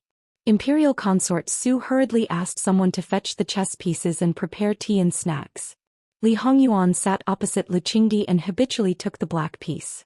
Then he habitually gave 2 pieces to Lu Qingdi. Still so arrogant and conceited. Lu Qingdi snorted, but didn't insist on not letting Li Hongyuan take the black piece. Li Hongyuan's slender fingers twirled the chess pieces between his fingers. The great color contrast made his hand look even more beautiful. There was nothing to nitpick about his skin. Lu Qingdi put down his chess pieces very seriously. The further back he was, the longer he took to think. In comparison, Li Hongyuan was much more undisciplined. Basically, after Lu Qingdi put down his chess piece, he put it down as if he didn't even think. Imperial Consort Su watched quietly from the side. She also knew how to play chess, but she only knew how to play it. Prince Rui Li Hongming and his sister Princess Min Xiang came hand in hand. They knew that Li Hongyuan was in the Jade Essence Palace. They also knew that Lu Qingdi was also in the Jade Essence Palace. However, when they came in, they didn't expect to see the two of them playing chess instead of looking at each other coldly. The brother and sister looked at each other and prepared to go forward and greet each other. However, Imperial Consort Su turned around and motioned for them to be quiet. Princess Min Xiang ran happily to Imperial Consort Su. She was already a 15-year-old girl, but she still hugged Imperial Consort Su like a child. Li Hongming followed and his gaze naturally fell on the chessboard. When he saw the situation on the board, his pupils couldn't help but shrink. His gaze then fell on Li Hongyuan and became more and more complicated. He had never played chess with Li Hongyuan and had never even seen him play chess. Now he vaguely remembered that when Li Hongyuan was a few years old, people seemed to have praised his chess skills for being extraordinary. However, he was only a few years old. Even if he was praised to the heavens, people wouldn't really pay attention to him. Later there were gradually no related rumors and people just thought that he had faded into the crowd. But it turned out that he wasn't. When it came to chess, Lu Qingdi wasn't a top master, but he was above average. When Li Hongming played chess with him, he would lose 7 out of 10 times. Of course, because the other party was his father and emperor, Li Hongming didn't dare to go too far. According to his estimation, if he didn't deliberately let Lu Qingdi win, he should have a 50% chance of winning against him. But now, it seemed that Li Hongyuan had clearly won against his father by a large margin. Lu Qingdi placed another chess piece and Li Hongyuan followed suit. Wait a minute. Lu Qingdi picked up the chess piece and did something like retracting his move. Li Hongyuan looked up at him and didn't say anything. He just took his hand back. The spectators were a little confused. They kept glancing at Lu Qingdi. Was he really the emperor of Qiyuan dynasty? Lu Qingdi didn't pay any attention to them. He was focused on the chessboard. After thinking and hesitating, he finally placed his chess piece. You don't want to change it? Li Hongyuan asked. Seeing how filial he was, he didn't mind giving his father another chance. Lu Qingdi hesitated again. I don't want to change it, he said uncertainly. Li Hongyuan snorted softly and placed his chess piece. A piece of Lu Qingdi's chess piece was eaten. It's not as good as just now. He saw Lu Qingdi looking up and glaring at him. What? You still want to regret? Lu Qingdi gave up. Despite Lu Qingdi's desperate struggle, he was still defeated by Li Hongyuan in the end. Lu Qingdi's eyes almost turned red. You bastard, don't you know how to let me win? Let you win? I'm not lying to you. I have always respected my father. Of course, I have to be realistic.